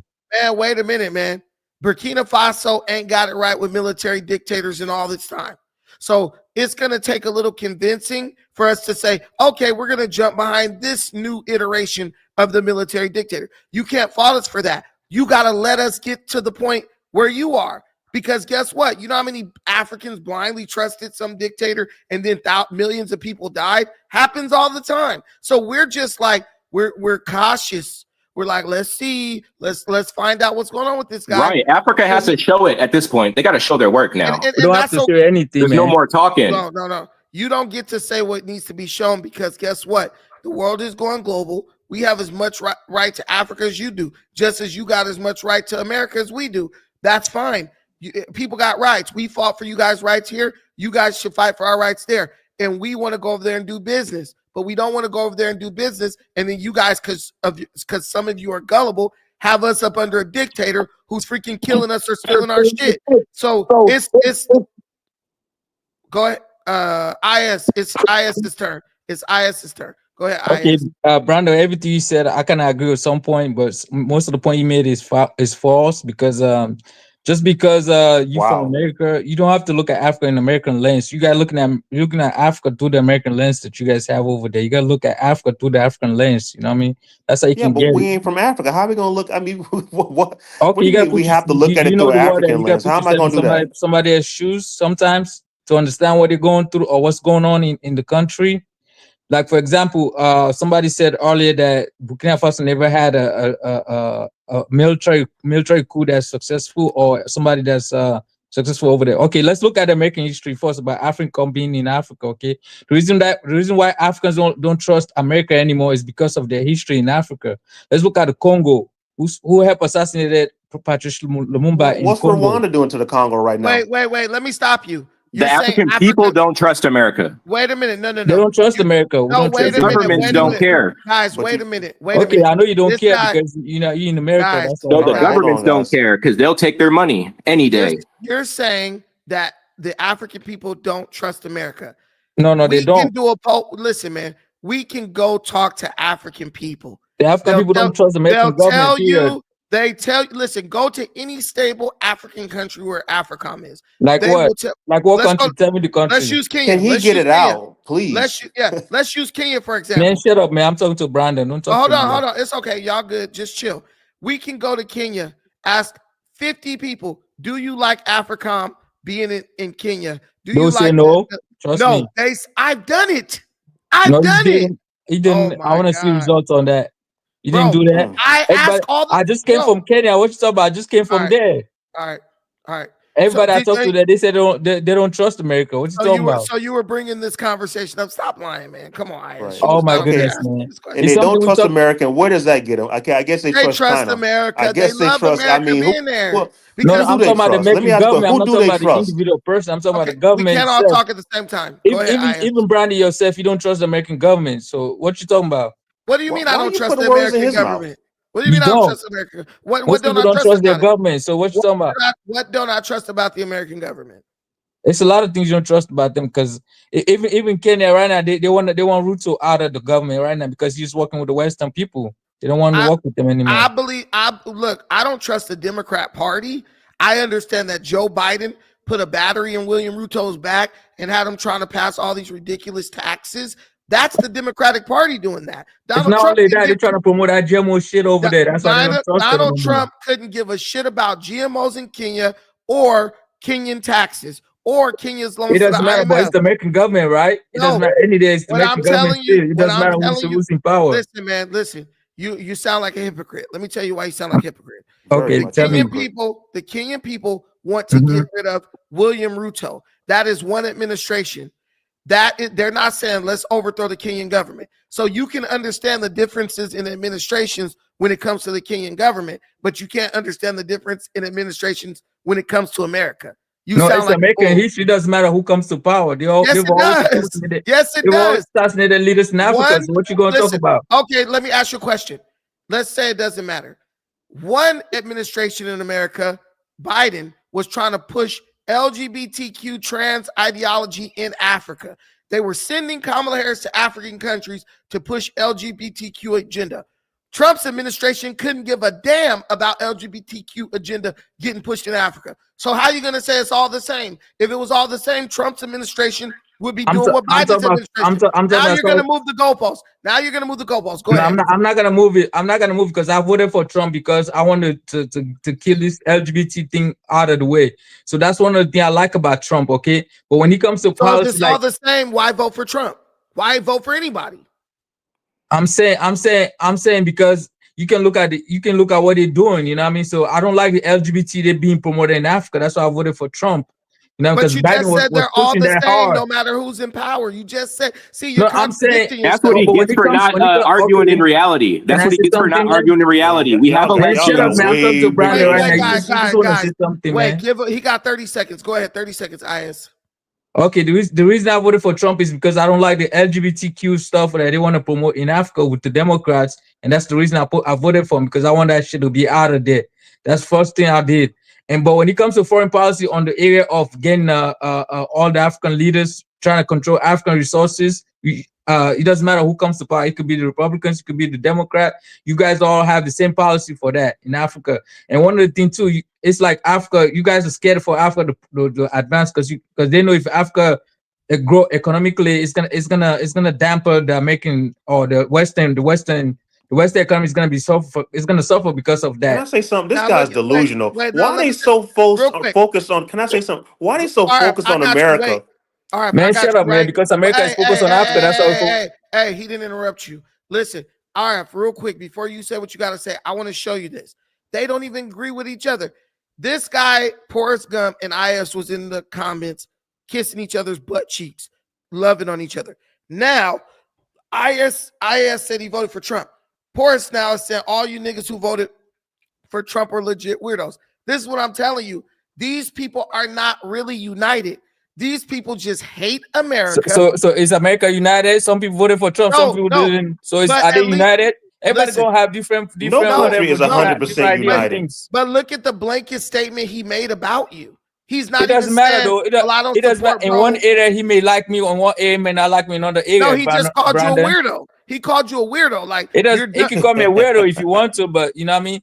I don't like Trump either, but I just voted for him based on that one idea. Anyway, that's the reason I voted for him. I voted for Trump because I'm glad you don't like the United States, but you were ready to kill for them. So there you go. Go ahead, yeah, and he's still sitting here in the U.S. He don't like us so much. I voted for Trump because I'm glad he pulled out that USAID out of Africa. That's why I voted for him. Yeah, USAID was sponsoring Boko Haram. You know that, right? You know, whatever. You realize that? You see that? No, but you said all the presidents, no matter what, are the same. Trump is not giving a damn about Africa like that, but he's stopping a lot of the funding that was going there from who? Biden, that was helping terrorist groups. So you guys try to oversimplify America because ultimately the goal it's going on for a long time until Trump came about. Ultimately, the goal.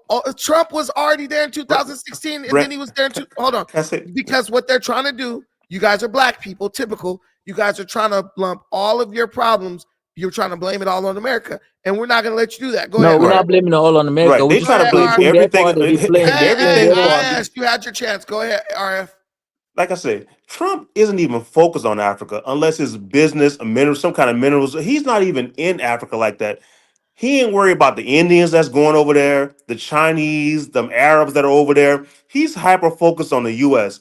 Those people are taking more of your resources than we are. America isn't sitting here obsessed about going into Africa and colonizing or why do they have recolonizing or whatever. Why do they have You're focused on the wrong thing. Focus on those high interest loans.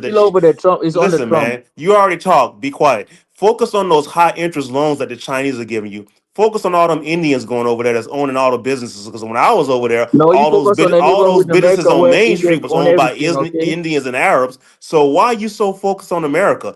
Focus on that. You need a scapegoat. You need a scapegoat. You need a scapegoat in America. And, you know, it's just not true. You're delusional. Brandon's right. Trump isn't focused on Africa trying to just make up some grand scheme to recolonize or colonize Africa. You're focused on the wrong thing because it makes you feel better about your failed government. Burkina Faso, they want France out. That means they want France out. So, you know the relationship they have. The United States is France for a long France time. colonized. America didn't colonize Africa like France. Do you know how many times the French have been kicked out and then asked to come back? The thing is, I No, think the what? best bet. Wait, I Okay, think. okay, Hold Brandon, on, bro. You're let me explain to interrupting you. the Let host. me explain to you You're what's interrupting happening. the host. I'm gonna let you explain. Let me say what I have to say. Listen. I love this time of evening. It's like this. The light hits the window perfectly. I got the little accents going down. You know, relax, guys. What I'm telling you is we're gonna have to go about the business of learning to understand each other's thinking, because there's a certain way Americans have been trained to think, and there's a certain way Africans have been trained to think. But here's the difference. The American way of thinking has led to unbridled prosperity for America. The African way of thinking has led to poverty and destabilization. So for you guys to act like you have nothing to learn from us, that's not true. Also, let me tell you something. That's not what the China, topic is about. China. I know that. I know. Don't tell me what my topic is about first and foremost. But let me If you tell you have it this. on the What I'm line over telling there. you is two things can be true at the same time, right? The situation is more complicated than any of us really care to admit. You have great points, IS. RF has great points. Hakeem also has great points. Stop telling people you don't know what you're talking about. You know who says that? Someone who doesn't want to be criticized. I have not told you you don't know what you're talking about at all here, because that is just a general dismissive statement. You need to listen to your brothers as they try to explain their point of view, and I'll make sure that they listen to you as you explain your point of view. Don't talk at each other. Talk on the points that you're making. Go ahead, IS, and then we're gonna go to TSM. Okay, Brandon. Let me give you an example. Okay, just say like for example. Okay, let me give you Burkina Faso right now and France relationship. France has been in Africa for years, like years since colonization days. They never left. Okay, so right now the central bank is in France. So every time Burkina Faso needs some money, they have to go to France. So whenever they make money, they have to deposit in the France central bank. And guess what? When they're ready to get, do you know how much money France get every year from those francophone countries that they colonize? It's about $500 billion a year. So Burkina Faso, Mali, and Niger don't want to go along with that anymore. That's why they have to deflect. That's why they have to left. That's why they have to leave France and move on to get a new partner with Russia.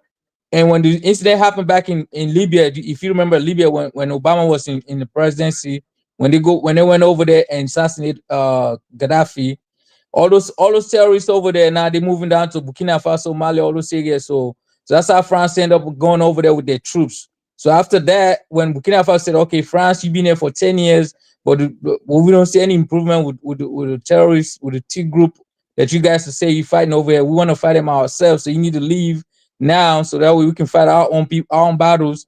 Guess what? France said, "No, we're not going anywhere. We're gonna stay here because France already know about they've been stealing the gold, diamonds, all the resources over there for a long time because they want the place to be in conflict. That way they can get all things for cheap." So that's how the situation end up like the way it is today. Do you think what listen, man, this is what I'm trying to tell you. You guys try to blame everything that's going on over there on America. I'm not blaming anybody. I'm just telling you what's going on over there. Why IS, calm down. I'll let you talk. Calm down, IS. Calm down. I'll let you talk. Bro, you guys are electing the leaders that work in cahoots with America to steal your stuff. No, we're not talking about America. We're talking about France right now. I'm just giving you France right now. Bro, listen. Africans elect their leaders. No, then nobody. They said, wait, oh bro, stop interrupting me. Okay, can I finish my statement? And can I finish what I was saying? Bro, you stopped and then you want to interrupt because I said something you didn't like. No. It's not that. I was saying something. Then you 30 seconds. You got 30 seconds. Go ahead. Okay. So now that Burkina Faso with Ibrahim Traore is saying that, okay, we want to fight the enemy ourselves. Guess what? And the US said they came to the US to buy weapon from the US. They said we're not selling any weapon. They went to France. France said we're not selling any weapon. All the Western countries said we're not selling any weapon. So that's how they end up going to China and Russia. Russia say, okay, we're gonna sell you weapon so you can defend yourself. So that's how they have the relationship right now. So anybody can go over there and get the weapon. If I have an enemy and I'm looking for a weapon to fight them, I'll find anybody that can send me a weapon, and that person I'll do with that person. So that's the relationship they have right now. Weapons? So we're not. Okay, you took 30 seconds. Let me say this. There's a quote, right? Hey, TSM, mute your microphone. You be unmuting your mic and then be crackling bags of potato chips in your pocket. Hey, look, there's a quote. It says, damn, boy, stay muted. TSM, stay muted. I'll tell you when to unmute. there's a quote. It says, "Stay away from people who can't take responsibility for their actions and who make you feel bad for being angry at them when they did you wrong, right? Or when they do wrong, right?" Listen, man, let me tell you something. You guys elect the corrupt leaders who get in cahoots with America to steal your stuff. Okay, That's so what you if do. we take them out Man, of why power are you now? interrupting? I'll let you talk. I want you to say nothing. I want you to listen with your ears. Okay? I'm listening, got- but you're not gonna tell me lies, man. Come on, Bruh. man. Okay, he so can't control so himself. Africans, okay, I'm gonna let you talk. Explain to me how Africans don't elect their own leaders. They don't elect their own leaders. They are backed by the U.S. basically. So let me give another example. Like the guy that So Kenya didn't elect William Ruto. no. I was there. Man, he is delusional. I was He's there. no I was responsibility. Man, I was there when every freaking Kenya was like, "Hustler Nation, we're voting for William Ruto." I remember the Luo people were so mad because they wanted Raila Odinga to get elected. I was there. But do you see, IS? Do you see how your refusal to accept any responsibility makes you we accept our own responsibility, You're but not accepting you don't want it. us to talk You about literally your just own told government me, force doing in bro. You Africa. want to argue? You I literally haven't just heard him say one thing You Man, literally shut up, just man. told Nobody talking to of you. Nobody cares what you responsibility. say. you I'm talking keep saying shut up, but you keep on interrupting me. Listen, man, I have not heard you. He just dropped off. That's fine. Guys, listen. Listen to look at where we are. I've accepted that I could have been wrong about Ibrahim Traore on some things. I listen to Afrodominus, and I'm adjusting my point of view to fit the new information that I've learned. But when you say something as stupid as Africans don't even elect their own leaders, why would opposition even run for election if they knew that the United States was selecting their leaders? These dudes are traveling all over the country, spending millions of dollars just like in America. Why would you even run if you knew you had no chance of winning because the United States selected your leaders for you? This is why a lot of African countries do bad. And I realize now the Kenyan people are a lot smarter than a lot of other groups in Africa because they take accountability for what happens in their country. A lot of these countries are handicapped by the refusal to accept accountability for their actions as a nation. You're not going to advance like that. Go ahead, TSM, and then RF, you're going next. Hey, what's up, guys? I'm gonna try to be Just stop moving around. Okay, go ahead, RF. Okay, I'm saying, what would be in the U.S. interest to orchestrate all these elections throughout all the continent of Africa? What will be our interest? We're barely even getting any contracts in Africa to do work in Africa. It's mainly all like the Chinese and people from India. Those will be the ones who will be more apt to pump money and to orchestrate the elections and things like that. What would that be in our interest to do that? Like, it doesn't make any sense. We're doling out a lot of our tax money through USAID to support these African countries in healthcare and all these other types of things, while they're with BRICS, these supposedly great nations that they're in BRICS and these, trying to do all this and that. But we're the one funding a lot of their healthcare systems and clean water and things like that. But when we pulled out of BRICS, they all started crying and backflipping. Oh, in America, they were not going to give us any more food and economic aid and everything like that. We'll get it from BRICS. That's what I say. But anyway, I'm just sick of the scapegoating of America as if we want to orchestrate all these elections in Africa. I mean, it makes them feel good by saying that, but it's just not the truth. Nah, I'm not gonna blame any one thing on Africa's lack of ability to come to a certain point, because there are countries in Africa that are doing well, thriving. Angola, South Africa, Kenya, Nigeria is doing pretty good. The only thing Rwanda, the only difference I really see is that in those countries, the citizens take responsibility for what their government. In these other countries, they're like, True. the rich oligarchs can always do crazy shit and then count on their people to just blame the United States. That's just like the black community in America with the Democrats, right? That's just like the black community in America with the Democrats. You got people like I got a homie. We live in California. Ain't no Republicans out here running nothing. the Democrats shit on everybody. They waste and steal billions of dollars. I asked, bro, well, why are the Democrats doing this? Oh man, it's the Republicans. I'm like, what Republicans, dude? We just love finding someone to blame, even if that person has no power. The United States, under Trump especially, ain't even caring about Africa like that. But we're still blaming the United States for the fact that these African countries can't get it together. It's not the United States' fault if your soldiers run when they're fighting against terrorists. It's not their fault. Go ahead, TSM. Hey, what's up, guys? Sorry for that. I will try to be not emotional, pragmatic, and quick, okay? Because I just catch up. Okay. Wow. It's true. I'm agree. A lot of African countries, especially in West Africa, they struggle to take accountability sometimes. You know, like sometimes they always blame France or blame like UK or blame US over like what's going on in their own country, and that's true. Okay. But I believe also they made a lot of progress on that and make a lot, a lot of people. For example, Ibrahim Traore. Ibrahim Traore didn't get elected. What happened is Ibrahim Traore stepped in when the other president walked away. Okay, he was the last president walked away and the seat was free, and Traore stepped in. That's what happened in Burkina Faso. He didn't get elected yet. So now what Traore tried to do, he tried right now with him, with his prime minister, he tried to be elected. I think it's going to be next year probably or something like that. You know, that's what happened in Burkina Faso right now. So Traore didn't get elected. He's going to be maybe elected. That's going to happen. Guys, are you here? No, yeah, I think he'll win an election pretty easily. He seems to be supported by the people. All I'm doing is my job as a good Pan African, making sure that there ain't no human rights violations, asking for transparency. There's nothing wrong with asking for transparency. The guy been there for 2 years. Hey, we want to know what's going on so we can really throw our support behind you.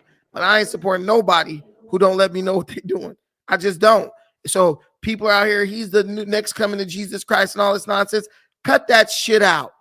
Because the only reason people are doing that is because when you do shit like that, it means you don't got to do anything individually to help the situation. I'm going to put in work. Traore's putting in work. What the hell are you going to do other than glaze Traore and tell people to shut up if they have legitimate criticisms of them? And That doesn't get us anywhere. Exactly. But it's true. But like the problem is what? A lot of people, a lot of like, people living in West Africa, like every day people living in West Africa. What they lost about West Africa is what? About Europe is what?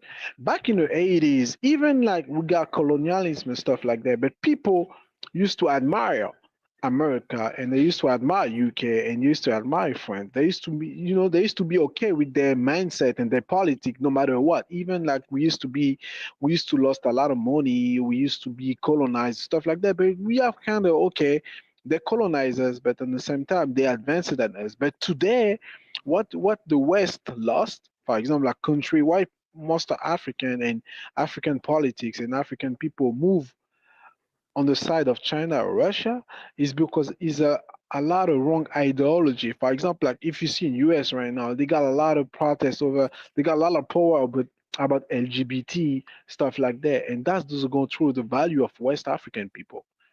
And Putin was talking about it, where he said the West, the France, the UK, they promote LGBT community, they promote like degeneracy, and a lot of African doesn't like that. That's why a lot of African find themselves with China mentally and Russia. That's Right. crazy, man. I Well, mean, I go understand that, but ahead. that's such a small part of like the whole big scenario. You know what I mean? It's just, I mean, it's kind of like, blame America for everything, just like Brandon blames LeBron for everything. Just like Brandon blames LeBron for everything. For the last 5 days, every morning I wake up, there's another new video about Brandon blaming LeBron for everything. I'm sick of it. So, but anyway. I just think that's such a small part of it to go to Russia and China. Like I said, they're not people who are just doing things out of the kindness of their heart. There's a price to pay for everything.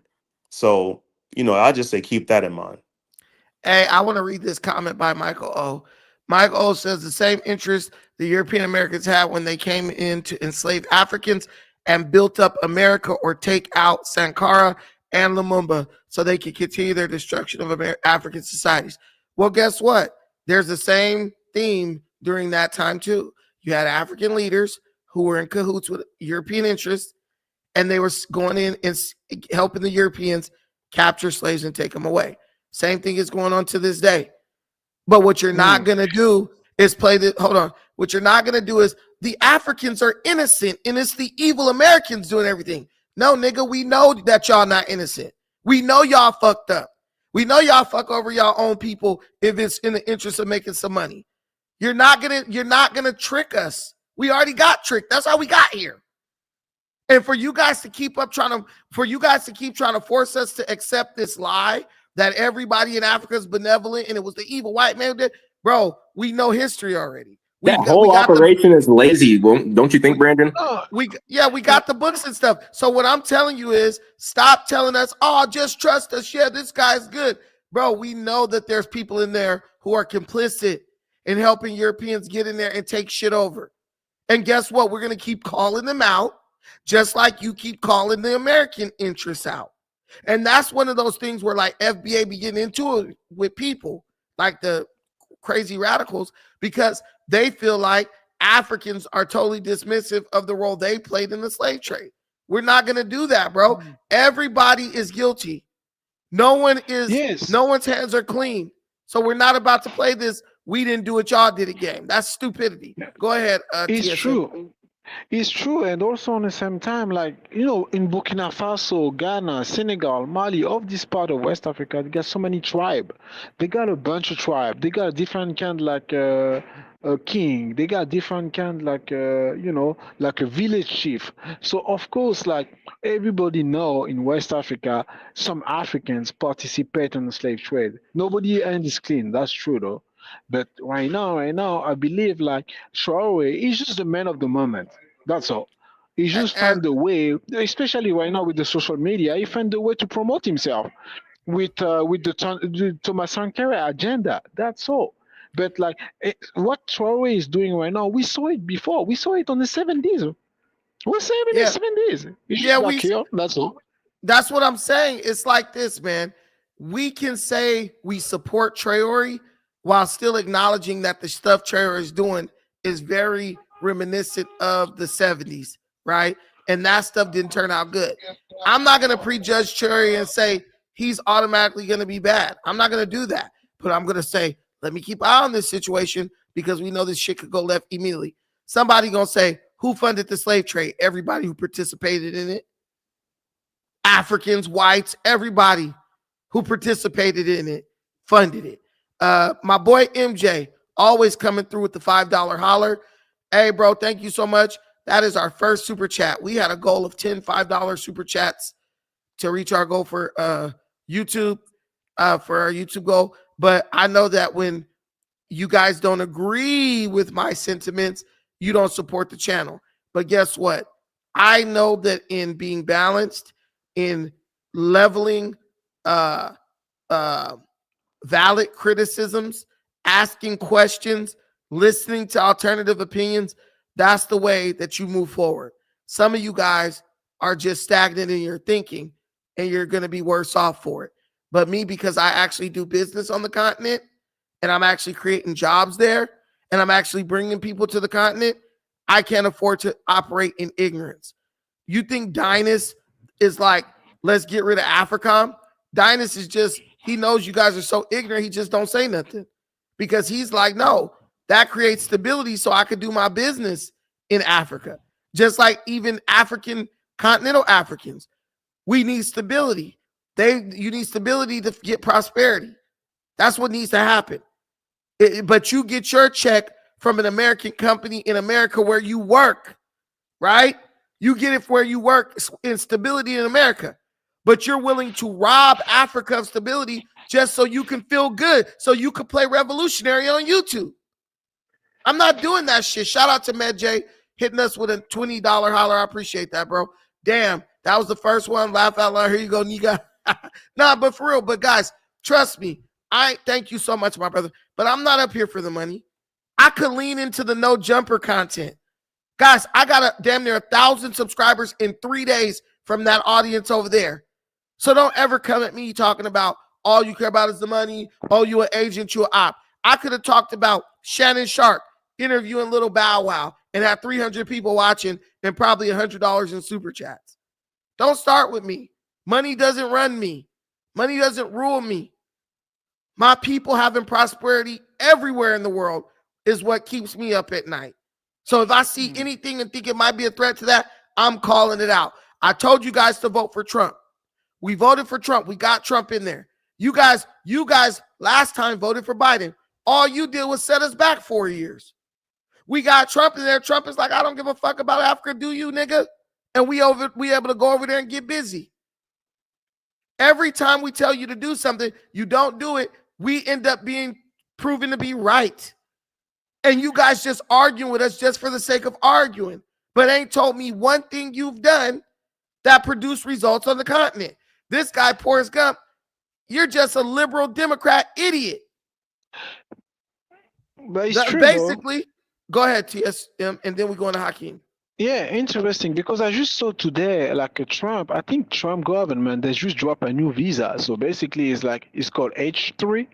So even, for example, you're from Africa, you from Europe, or you from China or whatever, you get approved for this visa, you came to US for 2 years, they just train you for 2 years, and you go back to your country.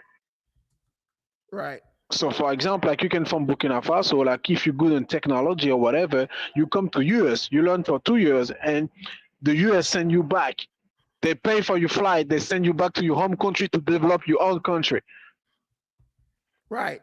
So I mean, like I think you got point on that one. Like, okay, yeah, America is not only the enemy. Sometimes America propose some great things. So it's a tough situation. America got a bunch of Africans over here working, sending remittance back to their family. There's nobody who's all bad. There's good and bad things about every situation. When you grow up mentally, you realize that, like an adult. Go ahead, Hakeem. Yo, man, I was with him when he shut out, the rest of the world for a little bit to try to, regain their footing. But with this deal, I think once the Russians, they're going to depose of him for whoever will keep the access to their resources going. Like look at this. Once Africa's resources are all depleted, there's going to be a giant hole visible from space when you look down at Africa. So how is it a land with all the resources allowing people that almost entirely depend on those resources for export to scheme the resources away with no inside collaboration, as everyone's trying to claim? So like as a Black American, I know very well the propensity that Africans have to sell anything possible to white people. So that caveman oligarchy has got to go. I'm sorry. That outside influence, we know, everyone knows it. With awareness comes responsibility, right? We can't just keep saying like, oh, these people want what we have. Obviously, this is a world where everything has to survive. Yeah, Africa's got what most people need. So to keep saying, oh, well, they tricked us again. Oh no, the white man. Come on, man. There's people. It's just getting tired. If Ibrahim Traore signs a deal with IMF, that's okay for him to do that. Another African leader do it, he's the devil. It's inconsistent, it's fucking hypocritical, and it's arbitrary. You said he was the Black Messiah, but you also been telling me for years the Black Messiah is not going to need nothing from the West. He's going to create this African country that is fully self-sustaining and all this stuff. Now you're saying, oh no, but the African Messiah needs the IMF loans because you got to run a country. Which one is it, nigga? Which one is it, so I could know where I could land? If you're Black in this world now, you like a bird that ain't got nowhere to land because these niggas keep moving the goalposts. They keep moving the branch. You can't build like that, guys. Sometimes you're going to have to just accept, look, this is the way the world is. Or you're going to be looking at the gray-haired niggas from the 1960s civil rights movement who got nothing done, and they woke up and one day they was too old to do anything about it. Stop it. It's people building. Shaka Bar's just built a bunch of homes in Ghana. He ain't worried about none of this bullshit y'all talking about. Bro went and got it done. Like, And stop the cap. and Brandon, this stuff's been happening since white people had to sit on the shores. They couldn't even go over there until they got the pill. Like, come on, man. No, yeah. Go ahead, Focus Dave. Good evening, Brandon. You hear me? You hear me well? Yes, sir. Hear you loud All and right, clear. all right, yo. Good evening, Brandon. Good evening, panel. I'm a long time listener, first time caller. Thank you. This whole General Langley and Traore situation, I've been evaluating it. I know Traore been in power for how long now? Like 3 years? Like 2 years. Like 2 years, right? He was supposed to been hold elections. Like the Yeah. first 6 months, a year, he was supposed to hold elections. So with the whole situation now, Traore, they're gonna go after Traore. Militarily, they're gonna go after him. So my thing is, if I was Traore, what I would do is call Langley up. Call Langley up, have a conversation with Langley. Langley a brother too. Tell Yeah. Langley your plan for Burkina Faso. Langley too could talk to Trump, and then now they're gonna put a plan together for you too. Okay, like look, Traore, okay, we're gonna help you with this, but look, we need you to run elections. You're not legitimate, because right now they're gonna handle it as a military operation. They're not gonna look at him as a president or a legitimate leader or nothing like that. So, like you've been saying, Brandon, you gotta hold elections.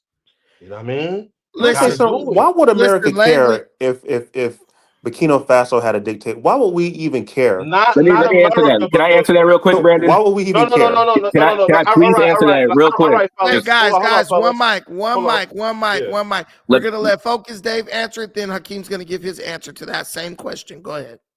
Like, look at the situation. Even China or Russia, Putin and Xi Jinping been in power for mad long. They hold elections. They Right. got a little, you understand me? So they're gonna What be looked China at as does not legitimate. hold Even though, elections. hold up. Even though, no, but listen, they held elections. Even though the No, they elections haven't. are no, listen, bro, they have held elections. Even though the elections are not legitimate, they still held elections. You understand what I'm saying? No, that's China doesn't hold elections. But go ahead. Yeah, but still, you know what I mean? That's who the So, Chinese people, you know what I mean? That they still looked at as legitimate. You No, gotta right. make yourself, China does hold elections. China does hold you elections. gotta make Their system. yourself look. Hold on, real You gotta, quick. Hold on, because I want to even though let they, people. yeah, I'm just I saying, want to. even I though want. No, I'm not talking to they, just you. There's a whole audience. I want people to know yeah, the facts real quick. Hold on. Hold even on. though they Well, hold dictatorship. on, Focus Oh, Dave. Hold oh, on a second. all Because right. I just looked it up. China is much like the UK. That you vote for your representative, and then your representative votes for the leader. Okay. Go ahead, Focus Well, Dave. that's not true. That's But an go No, ahead. no, election. no, So that's an that's not the election, point. That right? That's wasn't an his point. But go election. ahead. Go ahead. But That's that's not an true. But go election, ahead. right, That's an Brandon? That's an election. election. That's No, an it's So they election. hold one an election, even party, and though. they're So appointed hold on. So by. even though they Go dictators, ahead. right, Brandon? Even though they dictators, they still hold elections, Right. right? And Right? the Right? main thing is this, like So World War III is staging for a possible inevitability. We're not going to allow Russia or China to set up shop on the Atlantic coast. It's not going to happen. The military will be involved in some way. We will have Marines in there. AFRICOM will be in there. It's going to be like Syria. It's going to be like wherever Russia goes, we go. yeah, but he got to hold elections, Brandon, like you said. Even if it's a dictatorship, you got to do it. Yeah, I think the elections have to come, even if you do it like Paul Kagame, where it's just bullshit rigged elections. I think that just adds the air of legitimacy. Because if you look at America and Western powers, they want to further democracy. So they're like, look, we'll let you do whatever you want, but you at least got to pretend like you're running a democracy. And I don't think there's anything wrong with that.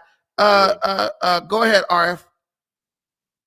Right. I think you have a point. At least hold some kind of pretend that you're holding some kind of elections. I don't think America necessarily cares if it's the one person that's running the country forever. As long as you have some kind of form of government to where it just the appearance that you have some kind of election. But as far as with the leader of Burkina Faso, I don't think the U.S. necessarily cares. And we haven't said anything bad about the leader of the guy who's take. But didn't he take over when there was an interim president anyway that was going to hold elections? Yeah, think. there was an interim. No, there was a military dictator who overthrew that interim president, and Oh, then okay. Traore stepped in. But can I just explain something to y'all real quick? The U.S. has already won because soon as that country adopts the dollar as its reserve currency, the U.S. wins. What was Burkina Faso using before? Francs. They were using French money. So guess what? U.S. has changed one whole economy from operating under France to US dollars. They just accepted a loan for like 32 or 33 million from actually several loans. And those loans will be given in US dollars. The US is done with them. All right, y'all done took our money. Now we got you by the balls. Your company, your country, your economy is sitting atop, is basically stabilized by US dollars. That's all the US cares about. As far as this, like the U.S. want to kill him and stuff, the U.S. is just like, you know what you got to do, and Traore has already done it. So that's basically it. Just in time, you're just not even realistic with the shit you saying. So I'm gonna let you rest over there. Go ahead, TSM. Hi guys, can you hear me again? Yes. Hold on, I believe like okay. I think like Traore is now. Is open to talk with US. You have no choice because like if you understand power, okay, when you gotta go to your United Nation, it need to cooperate with the American agenda and the French agenda in a certain way. I believe it's just like Traore tried to just link military with Russia, but he knows he need to plug with US also on certain topic. He knows that. He's not a dumb guy. You know? The only thing right now for him is like you have to make a choice. You have to make a choice to stay in power or to step out of the power and be like a democracy or become a military country. So you have two choices, but you need to make the good choice. And it's gonna be tough. It's gonna be tough for him because like if you make the wrong choice, that's he might end up get killed or he might end up get kicked out. That's all. Oh yeah. Hey, Porst, Gump. You know you need to keep it clean in the comments, bro. No one, you're not. You. The link is in the comments. You're not clicking it. You got a choice. Click the link and come up and say what you got to say, or just get blocked. So I'm gonna give you the link, and then I'm gonna give you 1 minute to get up here. You don't get up here, you're gone. I'm telling you, because what you're doing is there's people who don't want to see all that shit in the comments. They don't want to see all that like nigga this and all that. So we're gonna respect them. You got the link. You got 1 minute to get up here, or you're gone. That's it. Now go ahead. Who's trying to talk? This comment is crazy. The comment that you just listed up there is crazy. Oh, let me put it. No, in Russia they hold elections. Of course they do. Yeah, you understand me? He doesn't know. He probably doesn't know that they hold elections in Russia. No, these people are ignorant, bro. When this guy, I'm surprised that you said that. I know the Chinese hold elections, but I didn't know they use that system. They use a system just like America. That's like a system just like no. It's not the same system. Hey, focus, Dave. It's like the UK.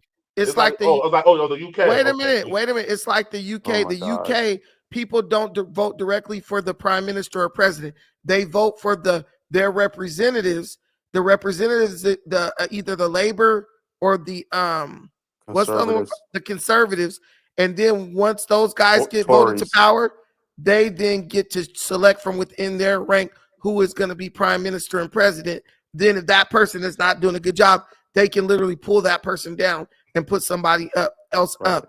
It's a different system. But yeah, Russia holds straight up elections. Yeah, Russia has direct elections. They hold straight up elections. Okay. Right. But China does not. So they still holding elections, Brand, at the end of the day. Basically. And Russia, but not China. China's ruled by you one got 20 party. seconds, Forrest Gump.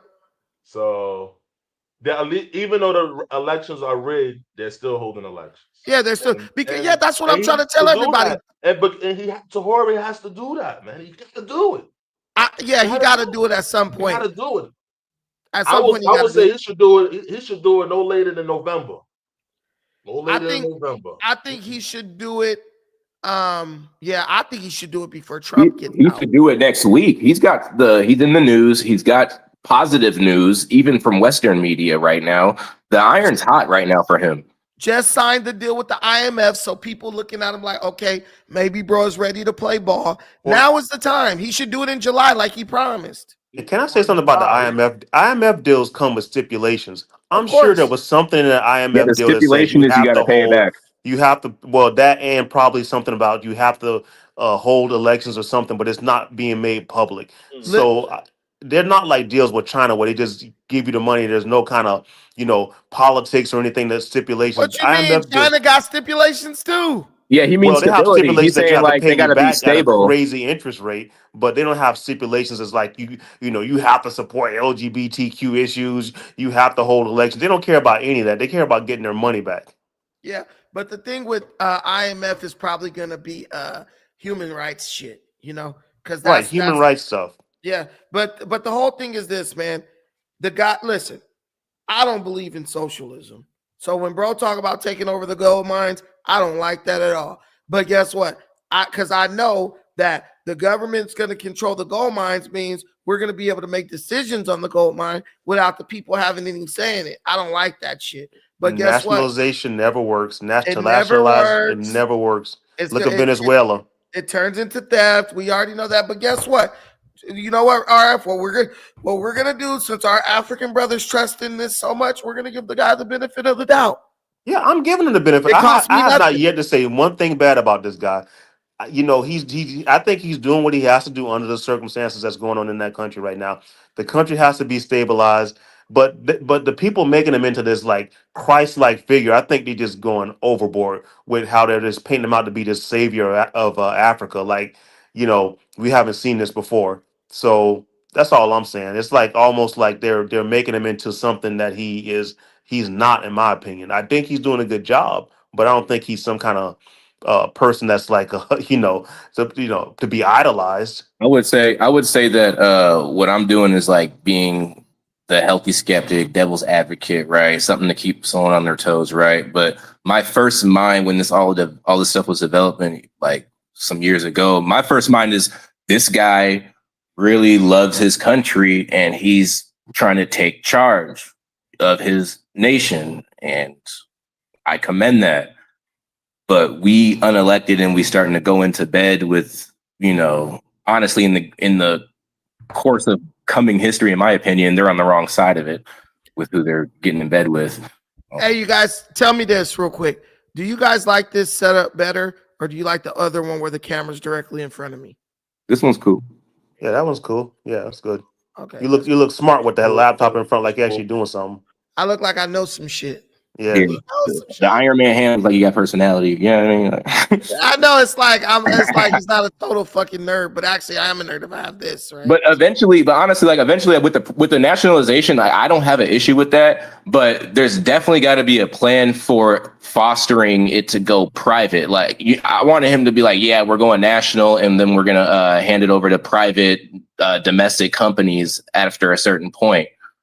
Yeah, but he doesn't have the technical know-how or skill. When you nationalize something, just like in Venezuela, they nationalized all those oil fields, but they didn't have the infrastructure or the people to run them. Yeah, it all fell apart. Right. You can pay for that. You can make those right deals for that, not just try to pocket as much as you can. No, but I'm saying when you nationalize something, you're taking it out of the hands of the experts. Right, but it's not outright bad. The government can hire those. Why do you guys love arguing? Listen, talk one at a time. Well, I'm just trying to say that nationalization ain't bad on its face. You still got to have it. You can't just be like, I would say outright. Any option has to be managed correctly.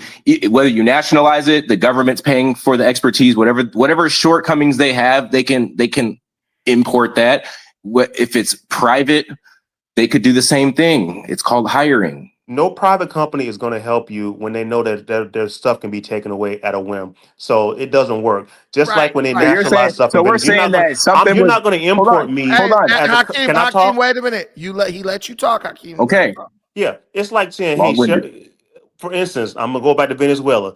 Chevron, we're gonna nationalize this, but we're gonna hire your people to come in. Why would I do that? Why would I come in and help you for something that that you can just take away from me? So it doesn't work. Just like they did in you can say South Africa when they did all the farm thing. They said, okay, we're gonna nationalize these farm and hand it out to people that don't even know how to run a farm. You got to do it the right way. You got to do it a way where it's So productive. you're You saying that just you can't say can't I'm just hire gonna nationalize it. expertise Wait, let him. for things Guys, you lack? wait, Hakeem, wait a minute. No, Hakeem, go when you ahead. Go start ahead. You talking can't while help he's yourself. talking, no, Go but ahead. when you Well, start I talking was while he's asking talking, him a question, which was going to give him that opportunity to resume. but wait, I wasn't trying to take it over. yeah, but when you talk over, it makes it very confusing. You can't hear nothing. It's just like, blah, blah, blah. So let him take 10, 15, 30 seconds to finish his point. Then you can ask the question. Go ahead, RF. Finish your Yeah, point. right. I'm just saying nationalization does not work when you do not have the skills or know-how to do what you need to do. I don't think Burkina Faso has the technical know-how or the people to run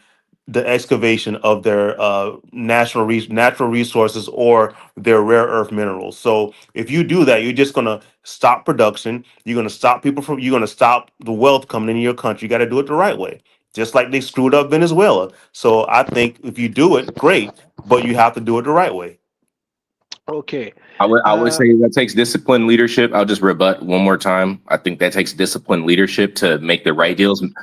There's something called consulting, and I'm sure they're not totally brain drained when it comes to resource extraction. They So are. there's nothing wrong with nationalizing if you can eventually train up the people. I mean, that's something you can use your resources to get if it's That worth takes it. decades to send people out of the country. What's most likely going to to happen? What's most likely going to happen is they're going to end up bringing people in from Okay, other but what I places. was gonna say though was that we've nationalized a number of times. We've done it in World War II. We've switched. It's possible to switch from nationalized to privatization. Yeah, but we have Yeah. people who are educated that can run these types of things. We have, you know what I mean? You got to have the people with the backgrounds to be able to do it. Burkina Faso isn't known for, they're having the people or the know-how. That's why they import people to bring in the structure to do to Right, excavate but those if they rare earth control minerals the and things. They means, don't have that kind of infrastructure if or the they can, resources. right, but if they control the resources to exchange for it, it's about doing the project correctly. It can be done. It's not just Well, impossible, bro. Like, come on, what are you talking about? I'll let you believe that, but go ahead. Okay. Can I step in? Okay, but the thing is like, okay, even like Burkina Faso doesn't have like the skills or like to do something, but like what Burkina Faso tried to do, okay, China can build road, China can build electric vehicle, China can build infrastructure. So basically, like the problem is like France and United States has lost that. For example, back in the 80s and the 90s, people used to watch like US, Los Angeles, New York, Paris, like is the best city in the world. But right now, if you go to China and Russia, it's more cleaner than New York and LA today. And the thing is, like a lot of African like politics and African elite, they knows that. So maybe Ibrahim Traore, you want to be city look like Moscow, or you want to be is city look like Beijing. He don't care about like to be with American to build a road or to build your infrastructure. He can do it with China. That's the thing. They don't need to Niggas got no collaborate with vision. with US. Hey, shout out to my boy Is Ben. Thank you for the $6.99 super chat. Dictator. That was funny as hell. Thank you, my brother. What do you think, Brandon? Dictator. Dictator. That's what I think right there. Dictator. Dictator. Hey, he's not a dictator. He's a dictator. But yeah, I mean, I don't believe in socialism at all. Get that shit out of here. Yeah, but look, you live in Los Brandon, Angeles, a lot of right? people believe in that in Africa, Look, man. A lot of Africans yeah, but believe. I don't really think bro. Have you been to Africa? I've been to Africans do Africa. not like socialism, bro. They not into that at all. It's true. African like It's true. capitalists. Everybody try to sell you Africans don't something even over like They paying love taxes. capitalism. They love capitalism. They love there. Yeah, capitalism. Africans don't everybody like try to paying sell taxes. something. Wait, okay, go ahead, So- TSM. Yeah, no, I say you're right. Like most African like capitalists, they always try to sell you something, no matter in the street or no matter. They always try to sell you something. But like what I was trying to say is like today to build Burkina Faso or to build any country in West Africa, honestly, they don't need to use America anymore. They can be a partner with China or Russia because like maybe Ibrahim Traore when his city look like Moscow or like Beijing. Because the problem is like if you live in a city like New York, Los Angeles, they lost a lot of notoriety.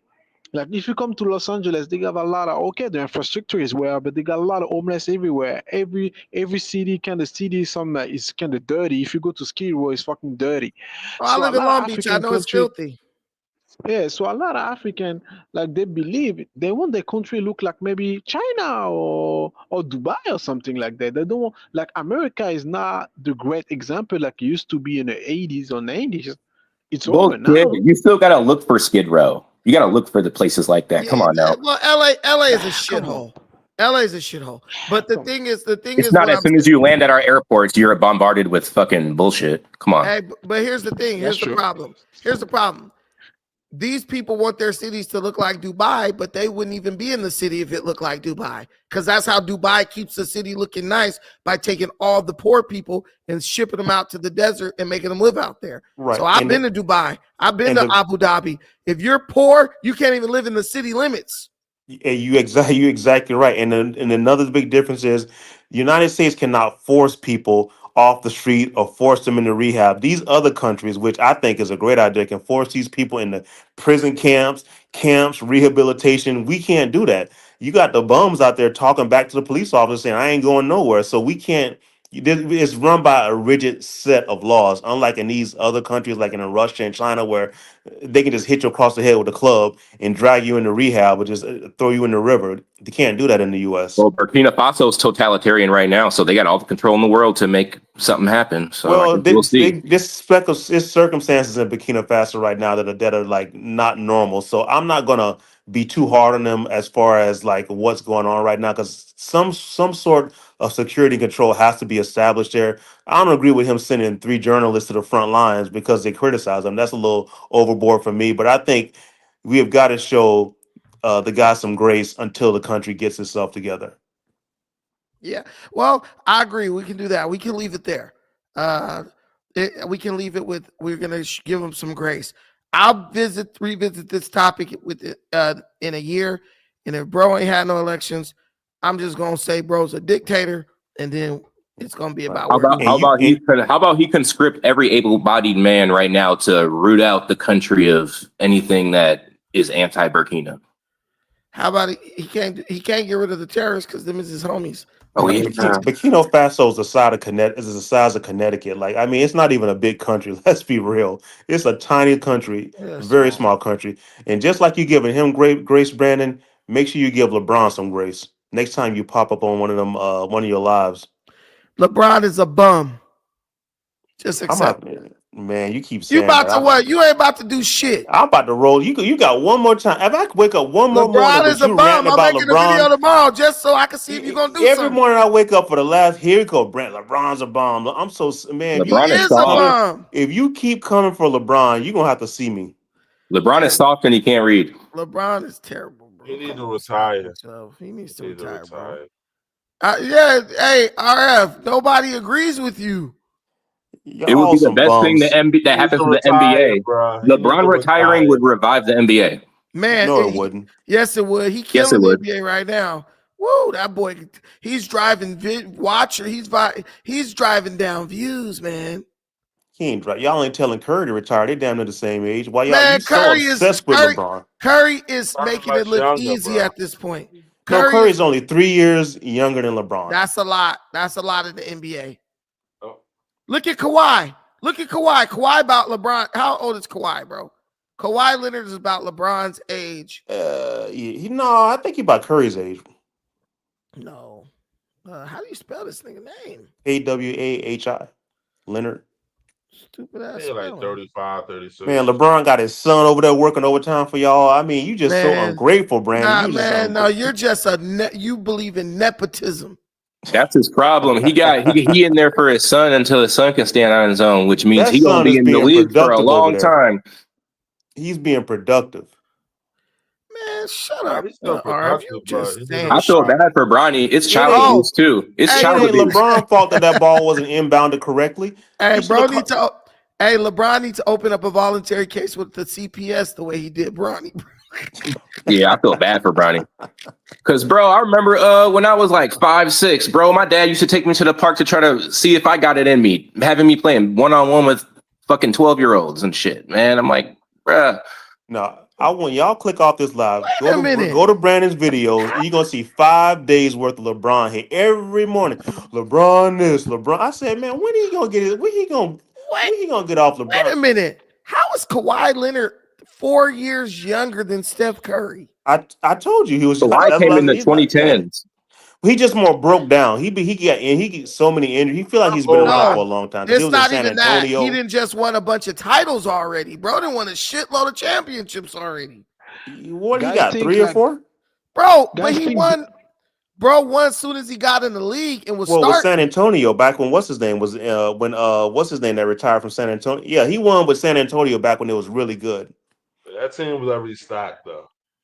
guys think Luka Doncic is gonna stay? What?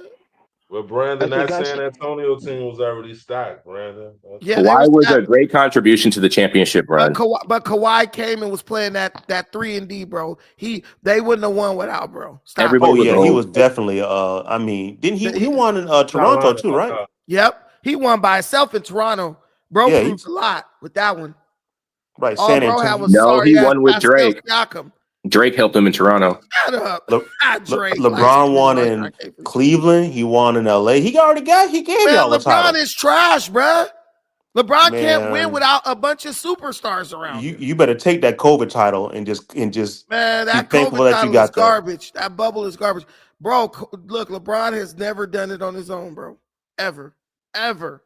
And he's always deferring to lesser players. Don't nobody respect that shit. How You you a the hater, GOAT? man. You How you the GOAT was throwing the a ball? hater. How you the GOAT throwing the ball to Austin Reeves, bro, for the final shot? Come on, cuz. Nah, we don't do Yeah, Off when the he does that, that's like, bro, what are you And doing? that Nah, he pisses been That's me doing the that off. his whole worst. career. He been doing that his whole career, Brandon. Yeah, because He Which been is doing that his whole terrible. no, career. I remember when he He was been doing losing. that. I remember when he was losing to the Warriors. Was it the Warriors? It was somebody he was losing to. He gonna throw the ball to Rodney Hood, bro. I said, bro, Rodney Hood for the final shot, bro. I lost all respect. RF probably remembers that exact game. Remember Yeah, that I one. remember, man. But It's like no one's gonna think he's selfish for taking the final shot. He's the captain. He's He's the supposed man. to take it. LeBron has a good basketball IQ. You got to understand. He was looking for the But opportunity he's to not win, clutch so he though. was He's LeBron not can't delegating. clutch. even read, bro. How you gonna When say he he got a good inbounded IQ? that ball, it wasn't his fault. Bro, yes, it is. Yes, it is. Because if it wasn't his fault, he should have called timeout. Bro threw a lazy ass bounce pass. I didn't see it. All he But had to do was lead Luka by a little bit. And just throw a regular chest pass. Bro tried to be slick and throw a bounce pass. And you know what? Saw it coming, because that's what LeBron does every fucking time he inbounds during crunch time. He's always trying to hit that lazy ass bounce pass. And RF, you know it. I don't know nothing, man. You LeBron know leave it. LA. I'm leaving LA. That's all I got to say. Everybody knew LeBron was gonna throw that whack ass bounce pass. And damn, what's the brute's name? What's the guy's name? Yeah. Nilson. What's his name? God, wait a minute. LeBron got paid $500 million for it to be his fault if they lose. That's why he's supposed to take it at the end. Bruh, he does it because LeBron only wants to take credit for the wins, but never the losses. Yeah, I scored the game-changing shot 1 minute before the buzzer. Like, get out of here, bro. Wait a minute. LeBron won in Miami, Cleveland, and LA. I almost forgot about the Miami titles. He's a winner. No one's arguing that. He ain't no damn winner. He's a bum. He's just been a loser lately. Listen, bro won with an all-star team in Miami. He only got 2 when he should have had 4. But in 2011 finals, he got holed by a Mexican, JJ Barea, punked his ass. He disappeared. Then he left Miami without even telling D Wade because he's a coward. Oh yeah, that big ESPN announcement. Remember that? Yeah, Don't see that. D Wade was like, bro, I found out when y'all found out. Bro's not a man. He's a freaking man child. He's He a should have man retired. child. When he got He's a that ring in mental LA, he midget. should have retired. He He's should a have not men- one, yeah, not two. No. He only came to LA to try to outdo Kobe because he know Kobe Bryant is his daddy. He's way better than him. So he tried to come to LA to shit on Kobe's legacy and ended up embarrassing himself because nobody wants to come to LA to play with that fool because he sucks, but he wants to take credit for it. Luka came. Luka was forced. Luka didn't even know he was getting traded. Hey, and guess what? Luka a free agent and LeBron a free agent this year. Luka is gone. I'm telling you right now, if LeBron James does not retire, Luka is gone. He's not staying in LA. He can't deal with the pressure. He wants a small market team where he could be out of shape and rely on his centers to do everything around the rim for him. Luka is gone. Do you guys want to take a bet right now that Luka doesn't re-sign with the Lakers? He's not going to do it. If he doesn't retire, right? If LeBron doesn't retire. You want me to tell you where Luka about to go? I have no doubt that Luka will go Pelicans. to the Warriors right now. No, hell no. No. I bet you Luka will go to the Warriors right now. I bet you. But I think the Warriors trying to get not Joel Embiid, but what's his name? The guy who got in an argument with the dude's dad that stepped on the court.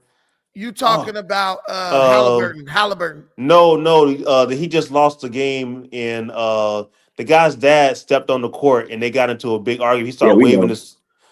Dang, I can't believe he's like the best player in the league. What's his name? Halliburton. It's Halliburton. No, not Halliburton. The guy, the one that his dad was going against. Damn, what's his name? You talking Giannis? Giannis, yeah. I think the Warriors gonna try to get Giannis, yeah. Well, why you keep saying his daddy stepped on the thing? That wasn't No, Giannis' Halliburton's dad stepped on the court and confronted Giannis. You needed that for Giannis. Hey, and let me tell you the cold part. That nigga got banned for life. Oh, he did? Really? Yes. That nigga got what? Say he got banned. He got banned for life, nigga. No way. There is no way they banned his dad for life. Bro got banned. He got banned from all games. All games. They said for the foreseeable future, nigga. That's a long time. Oh wow, that's crazy. Yeah. But you know what? Dude's the best player in the league. You can't come up and come on, man. You forgot. Yeah, you forgot who the fuck you was. Right. Like that's Giannis, nigga. Your son is doing a little something, but Halliburton is very good. But I'm telling you guys, 3 years ago, when Spider was available, Donovan Mitchell, I told everybody, I said the Lakers should just make a straight up trade. Mitchell for LeBron. The Utah Jazz would have took it because that would have brought all types of tickets to their team, like their arena would have been filled, and we would have been able to win titles right now. But what team is going to take LeBron as a free agent? He's going to have to go to somewhere where he's just padding stats. Nobody wants him. Who's going to sign him on a big contract? Come on. No, you was just talking about he was the best goddamn thing since sliced bread. Don't try to. Hey, listen, man. Let me tell you. He belongs in LA, a big market. He'll get a preseason contract. That's about it. Listen, bro. He'll get a 10-day. Hey, listen. I'm telling you, every time I say something and people don't do it, it comes back to the bottom of the ass. 3 years ago, they could have got a straight up trade Donovan Mitchell for LeBron. They would have looked at LeBron's numbers. They would have looked at Mitchell's numbers. They would have said LeBron is getting the same numbers as Mitchell with less effort. They would have put that dude down there with Jordan Clarkson. Jordan Clarkson would have been able to be the workhorse. LeBron would have just benefited from that. We would have got Donovan Mitchell. Donovan Mitchell would have been paired with AD. We would be competing for a championship right now. We would still have all those pieces we got rid of, Russell Westbrook, all those dudes, with Donovan Mitchell, with AD, we would have been able to run teams up and down the court. We would have had a good presence down low. We would have had a shooting guard who could actually take people off the dribble and could shoot and could do every fucking thing. Man. And most importantly, we would have had a closer because Donovan Mitchell was Brandon. The hell out of you know what, Brandon? You know what? You know what? The best. I think one of the good bets they should do is, while he's got a little time left, they could go ahead and try to get their big three off the ground and have him go over there. You said what? Have him go over to big three when NBA basically when they LeBron? launch theirs. Yeah, because NBA gonna be doing their big three. Ain't going to no big. Oh, NBA about to do big three? You know they is. Yeah, they copying, of course. Yeah, so that's They might as well just juice him for that. I think he's above that. I don't think he's gonna do Michael, that. you're an idiot. Why are you calling Donovan Mitchell the Spider? Because that's his fucking nickname. What?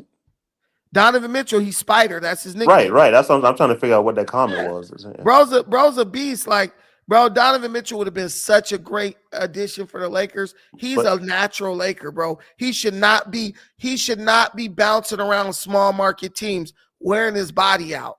This bro should be filling seats in LA, living the life, screwing these white women and living it up. Man, they got bro in purgatory right now.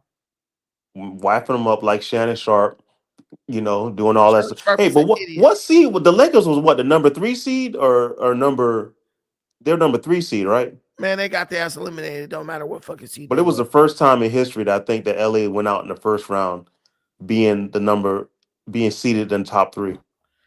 Man, or any team. LeBron is in a damn embarrassment to basketball. But he gonna be back next season because he put asses in seats, and that's why the Lakers gonna keep. Ain't nobody about to be watching LeBron. Luka by himself would put asses in seats if LA knew Luka is gone. I'm telling you guys. If LeBron retires, Luka will fill seats.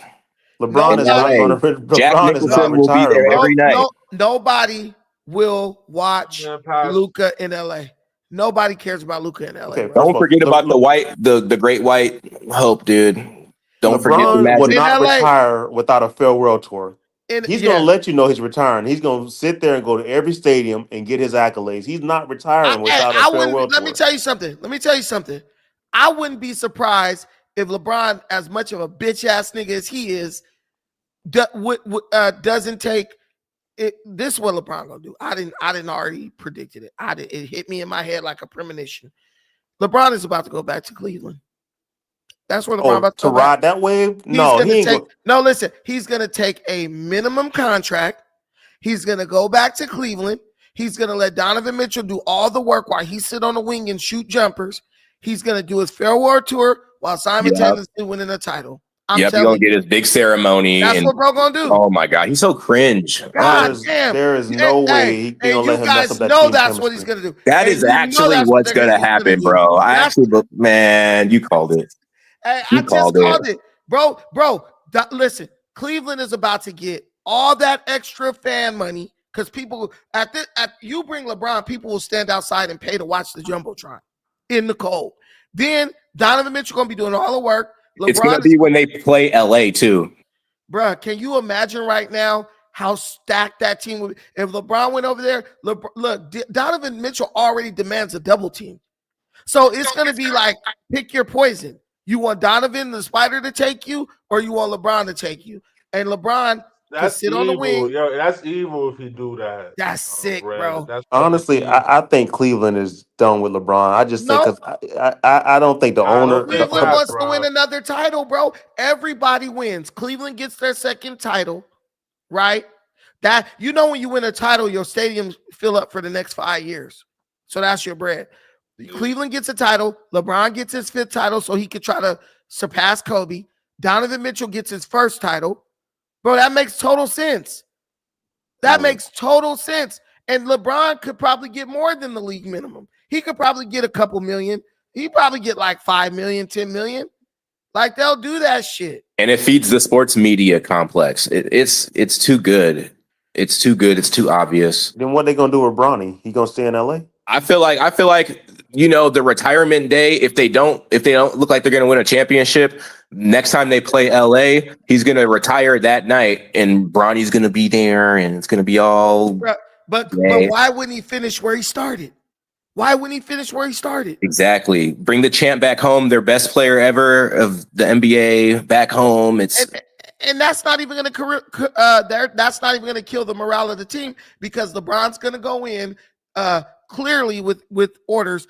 Donovan Mitchell is in charge. The good ass point guard, he's also in charge. You are here to be a role player, and LeBron will do that if he thinks it'll get him another title. Yeah, they have to make that absolutely clear because there's no way you can be the leader of that team. LeBron has already been practicing pretending to hand the reins over for 5 years with AD. In his mind, he'll be retired. And he let Luka outscore him and take more shots than him. LeBron's on his last legs, bro. He ain't trying to prove nothing. He's just trying to get that title under his belt. Stat pad. Bro probably could get 2 more titles out of Cleveland. I ain't gonna lie to you. He go to Cleveland. You got all those threats on Cleveland, plus LeBron sitting his ass down on the high post. It's over. But it's not the same though. He'll get the titles, but you can't count that like a Kobe title or a Jordan title. You know what I mean? It's not that. His stands will count it. You just counted a bubble title. that was a legitimate title, by the way. No, that was not. All the stars didn't even play. That wasn't a legitimate. Everybody, RF knows that shit. But his LeBron knows that his stands only care about stats. They don't care about actual play. Not realizing you can sit under the basket and put up 2-pointers and score a bunch of points. Like if you think about LeBron, there's not a single game where you're like, damn, LeBron did this, this, and this, and propelled his team to victory.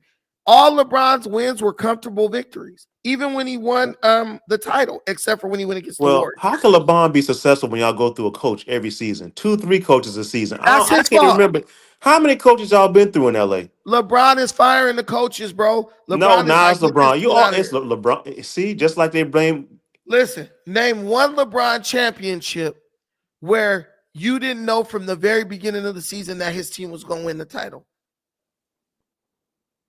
Other than the one against the Warriors. Every title LeBron has, you knew they were going to win. Miami, you knew they were going to win. The bubble title, no one could have known that shit was going to go the way it did. I didn't know he was going to win in Miami going up against San Antonio back in those days because San Antonio was a force to be reckoned with. Bro, what are you talking about? Bro had 4 Hall of Famers on one team. Yeah, but San Antonio had a great coach in Popovich, and they also had what's his name?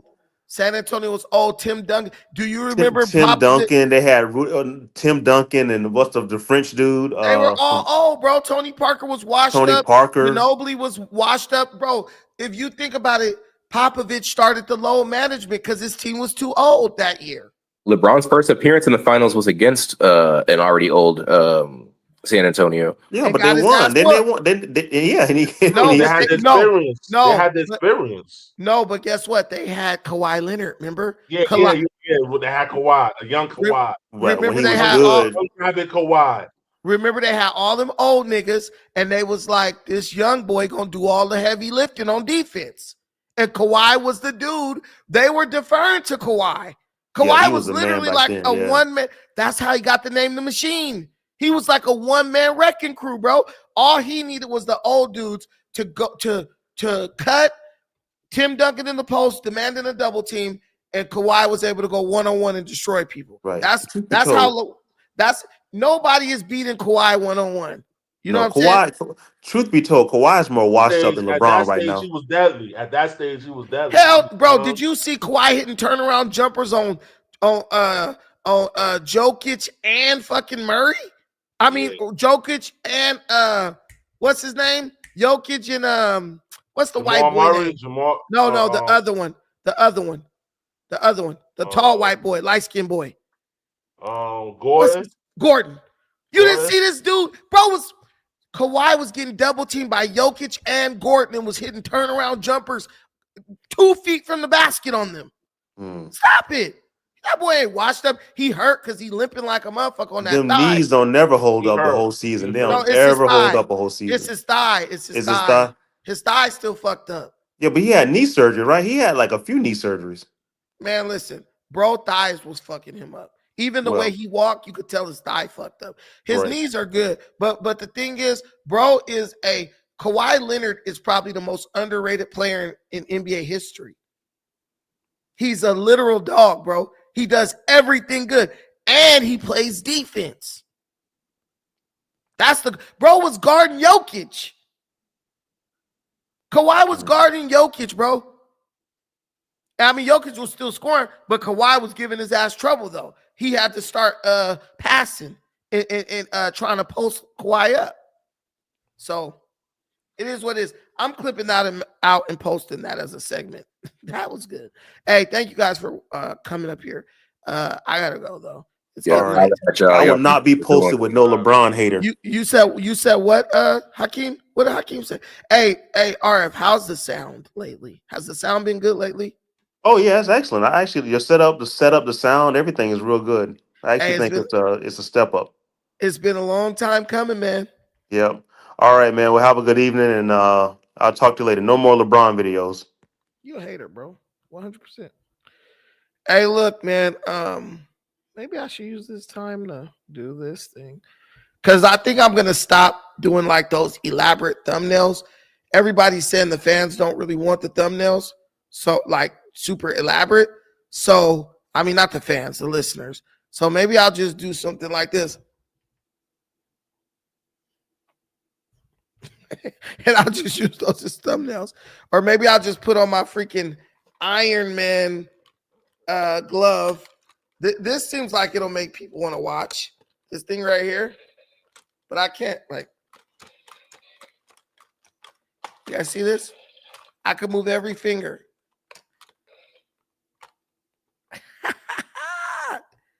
That's cool, right?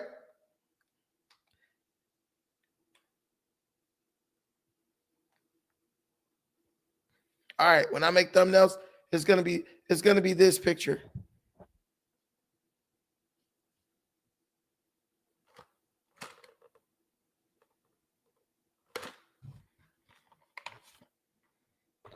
I listen to people all the time. Do the thumbnails, let the haters go squirt somewhere.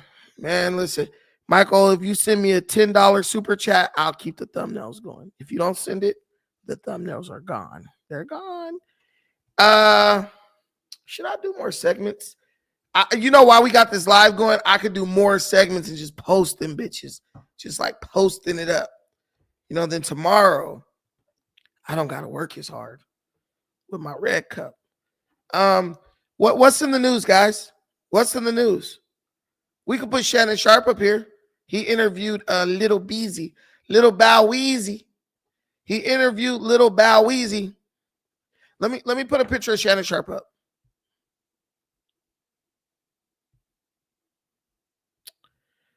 Shannon Sharp, Little Bow Wow.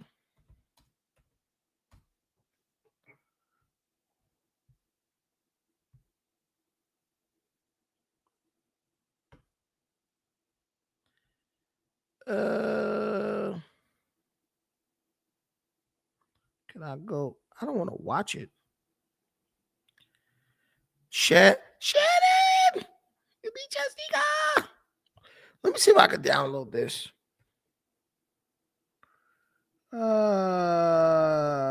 Save that. Sharp.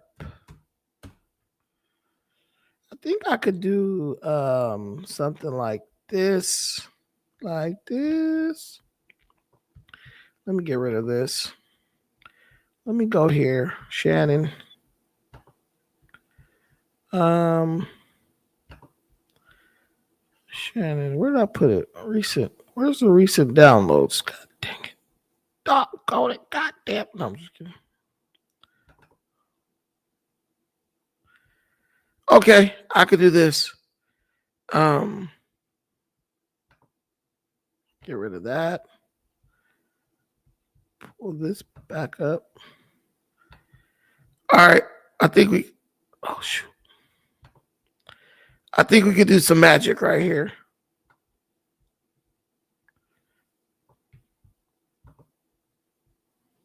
You guys are still here. Loud and proud. Hey, for the first time, I am very impressed by my own visuals. That shit looks cool with the little light going and the Freaky Leak photos in the background. You know how we do it. You know what I'm saying? Y'all know how we do it. If I make this wider, do you guys get a wider shot? I don't know.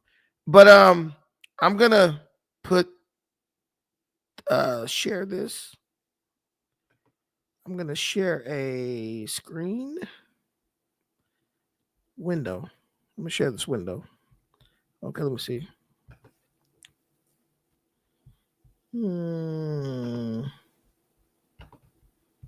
Is my window showing? Oh yeah. Okay, cool. Right here. What about this one?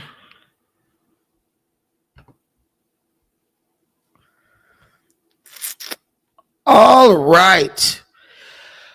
Our guy, Shannon Sharp, Uncle Shay Shay, is back on everyone's mind again after he posts his first interview on Club Shay Shay since the SA allegations were leveled against him by his 19-year-old sweetheart, Zaniga. I forgot her first name. The reason why I feel this story is important is because this emphasizes the need for people, no matter how successful they may become, no matter how many deals, lucrative contracts may be offered to them, this emphasizes the importance of having your own. Shannon Sharp, despite the multi-million-dollar ESPN deals, despite the fame and prestige that came with being the one half of the two-person hosting crew of the Skip Bayless. Was that First Take? No, what was the one with Skip Bayless? I forgot the name of it. But basically, I'm saying no matter how many great lucrative deals Shannon Sharp received, he always saw the need to have his own. And at a time like this, it is paying off in a big way. Could you imagine if Shannon Sharp stepped down from ESPN and had absolutely nothing to fall back on? Could you imagine if Shannon Sharp did what many analysts and pundits do, throwing all their eggs in one basket?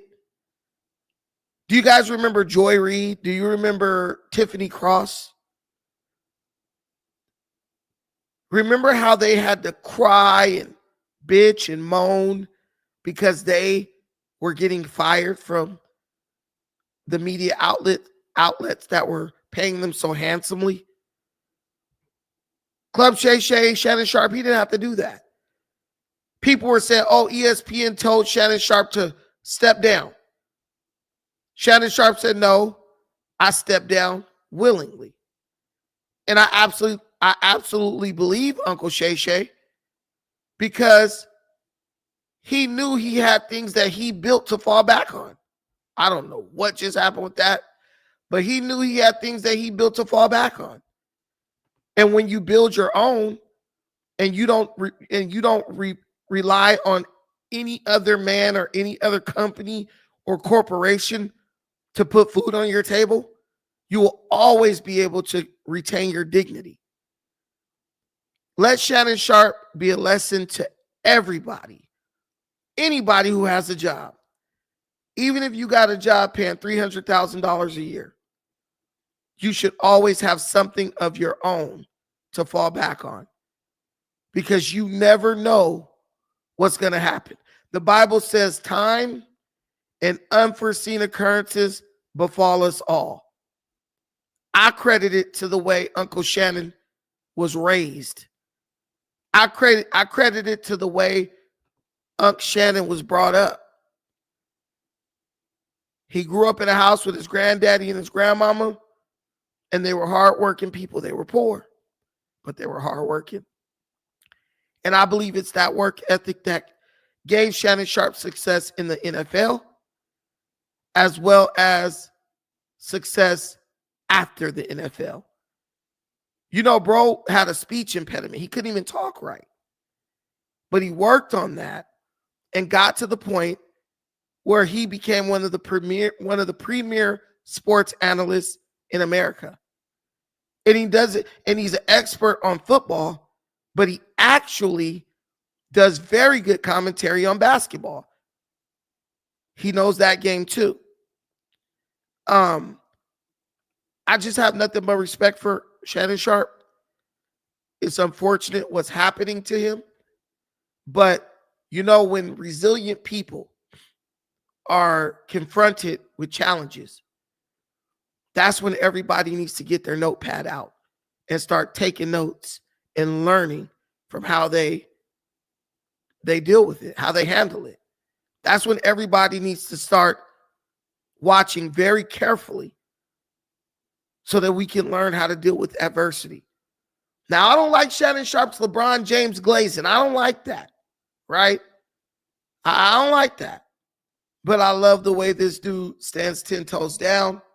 He doesn't cower like many people who are even more famous and richer than him do. He stands 10 toes down. He stands up for what he believes in, and he never capitulates or bends the knee to unjustified criticism. I wish bro all the best with his case.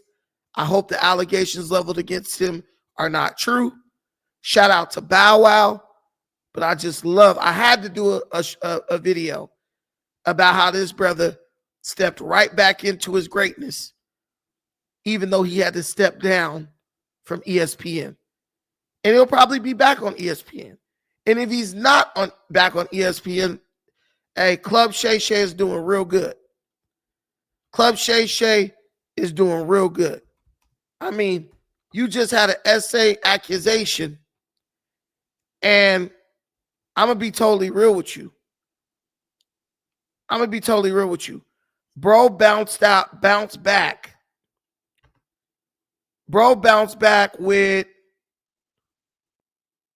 let me see. Where's the full clip? Where's the full video? Unc Shannon bounced back with a Bow Wow interview that if you combine the clips with the original interview, this thing has already amassed over 1 million views. I don't see the full video though. Maybe he's gonna release it later or something, or is he's not going live with this stuff. Yeah. If you just go off the clips, bro has already amassed over 1 million views. I don't see the full interview. Oh yeah, I see it right here. So the full interview had 643,000 views. And bro is basically interviewing a washed up rapper. So imagine if he interviewed somebody who actually was at the peak of their fame, right? But he's doing good. You know, he interviewed Bobby Brown, almost 2 million views. That was 2 weeks ago. He interviewed Terrence Crawford, almost 600,000, and now Bow Wow, 600,000. So what that shows us is that Shannon's core support, the people who ride with Shannon, no matter what, they're still there. They're still there. They're still watching. Bro gonna still be able to pay his bills. And that's what matters most. So Unc, good luck with your court case. I hope everything goes well. It's a damn shame that women could come out and just make an accusation and ruin somebody's life, cost somebody millions of dollars, and then go right back to living their life like it's nothing. But this is the world that we live in. So you got to have about 2 or 3 hustles, no matter how rich you are. And you're right, Goddess. There's some immaturity there. He definitely does have some soul. When you oldest Shannon, you can't call that when you oldest Unc, you can't call that growing up. Bro got some soul searching to do. There's plenty of freaks that bro could get with him and marry or something like that, and he won't have to deal with this mess.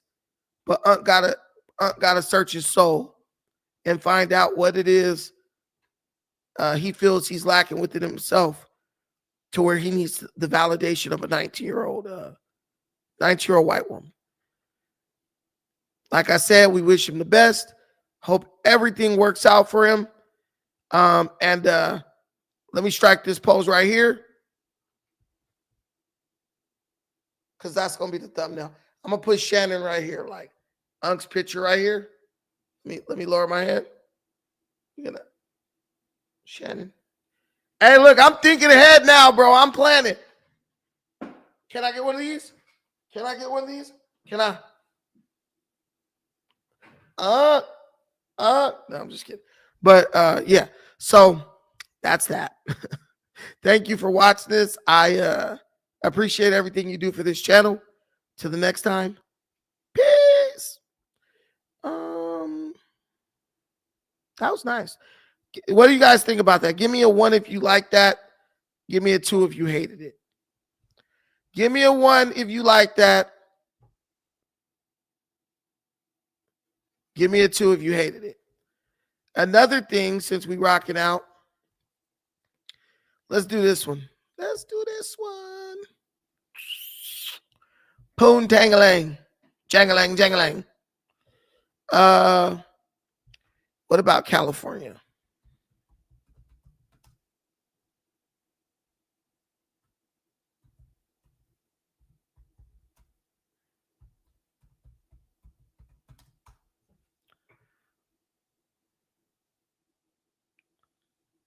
Oh, hold on.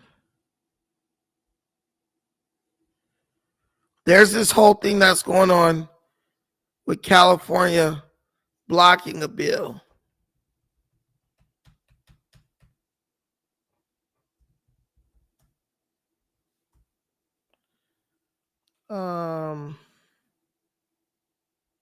Okay, yeah. So we'll just play a clip of this first.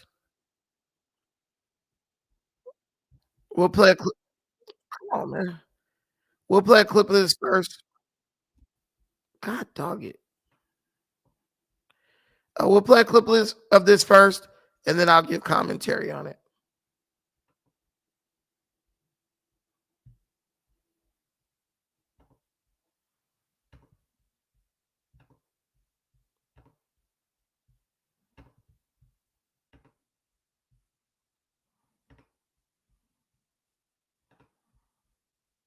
California Democrats tonight divided. Lawmakers will no longer move forward with the push to make it a felony to purchase 16 and 17-year-olds for the purpose of having sex. Case Area 3 Capitol correspondent Ashley Zavala joins us now with what's going on. People have got to be wondering, why didn't this happen? Yeah, Golston, we're back at this debate all over again a year after it really started. 16 and 17-year-olds in California can't even legally consent to sex in the state of California. And lawmakers from both parties have been concerned that the penalties to buy them for sex are not tough enough or consistent with other state laws. Some lawmakers have been trying to make it so that anyone who purchases a 16 or 17-year-old for sex would face a felony. Right now, it could be either a misdemeanor or felony, depending on a few factors. So to address all of this, Democratic Sacramento Assemblywoman Maggie Krell filed AB 379. Krell is an expert on this. She prosecuted these cases for years with the California Department of Justice. She's been doing... Wait, because this is one of those things where you don't know if you're hearing this correctly. Because I don't know if I'm hearing this correctly. You're telling me that they blocked the bill that would have made it a hands-down felony to purchase minors, 16 and 17-year-old girls for sex. See, I live in California, and this is the kind of stuff that makes me say I will never vote Democrat again. I'm being real with you. This is the kind of stuff that makes me just hate the Democrat Party, because California is run by Democrats, and they allow all this type of crap to go on, and then they act like vote for us because we're the benevolent entity. We're good. The orange man is bad. No, dude, you guys are bad. You don't see crap like this happening in red states. You don't see red states like, oh man, we don't know if somebody buys a 16 or 17-year-old girl for, sex, if that should be considered a felony. I wonder why they're even discussing this. Could it be because a lot of them are minor attracted people?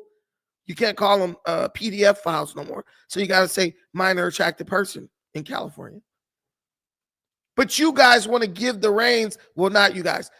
There are many people who want to give the reins of the country over to these psychopaths, these sycophants. This is mess, man. This is ridiculous. doing this work for 2 decades. Krell notes that traffickers, not the buyers, under state law right now face the harsher consequences when they traffic anyone under the age of 18. So she's been arguing the law should be consistent for the buyers too. The chairman of the Assembly Public Safety Committee, Nick Schultz, told me tomorrow at the Public Safety Committee hearing, they will change this bill to remove that new felony for 16 and 17-year-olds. He said he wants to have informational hearings to go deeper on the issue this fall. He said lawmakers apparently struck a deal on this issue. Here's a look at our conversation. Assemblyman, I understand that you just got to the legislature, but this has been debated, and Assemblymember Krell is an expert on this issue and prosecuted folks. I mean, do you guys not trust her? I fully trust Assemblymember Krell, but I also trust my experience as well. I too, as you know, am a former prosecutor. I was part of the La Luz del Mundo prosecution in Los Angeles. So when it comes to protecting children and going after sex offenders and people that are exploiting children, I too have that experience. And as much as I do trust my colleague, Assemblymember Krell, I also trust my personal experience and my own subject matter expertise, if you will, on the subject, as well as that of the committee. Sure. So right now in Sacramento, there is a well-known blade. KCRA did a documentary on it. It's just a few miles away from here. Hey, not when the reporter calling the host troll the blade like a pimp or a prostitute. That's crazy. She was like, there's a well-known blade.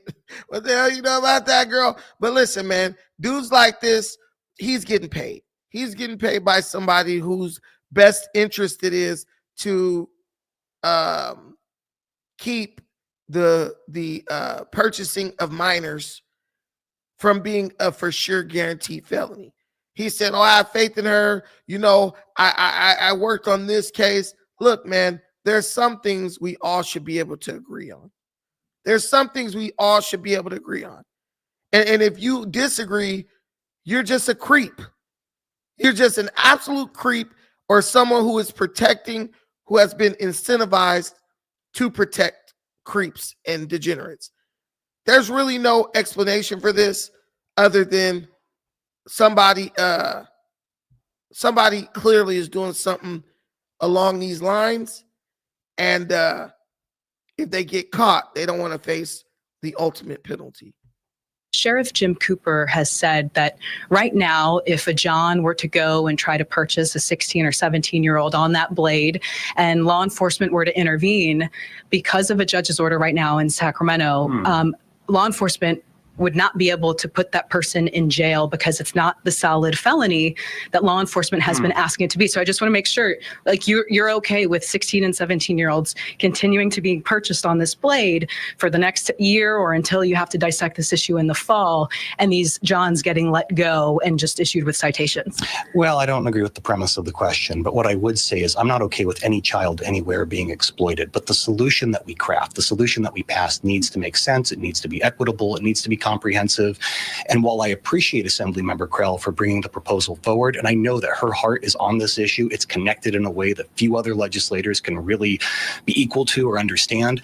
It's also my job to make sure that we're not just passing knee-jerk policy, but we're having good substantive conversation and landing on a good spot. So to the sheriff, the district attorney, and any other stakeholders, I hope that they'll continue to engage not just with Assemblymember Krell, but with all the members of the committee, with myself, with our staff, and our goal is to get a good solution delivered here as quickly as possible. Man, this is absolute nonsense. This is garbage. These are minors. We're dealing with children here. If you sex traffic or purchase a minor, you deserve to spend some time in jail, significant time. There are situations where you might not know it's a minor, but guess what? It's on you to find out. But do you see how the Democrats are able to dissect situations down to the smallest, like to the smallest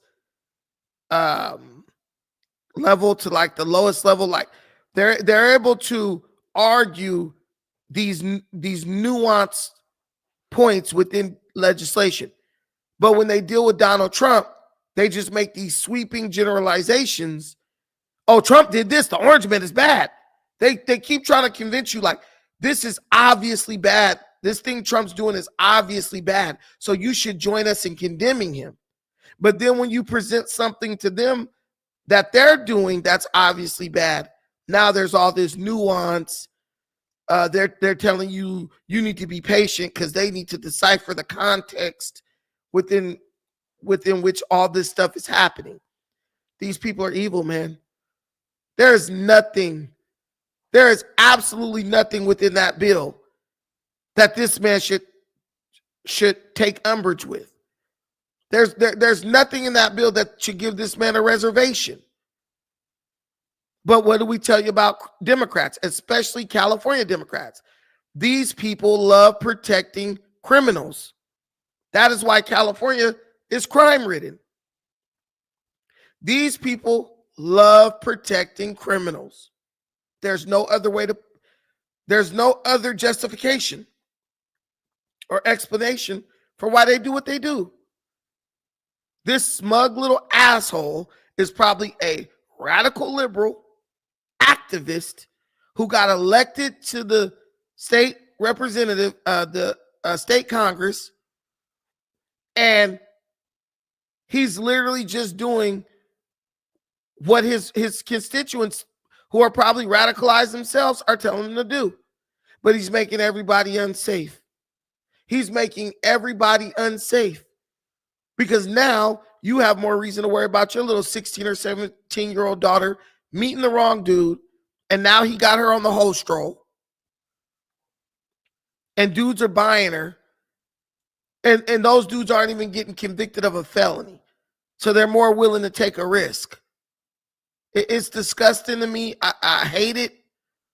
Sometimes I really hate this state that I live in, right? If I didn't have so many investments here, I would probably be gone already. But California is going to the dogs. And you guys are talking about electing the people who run this shithole to be president?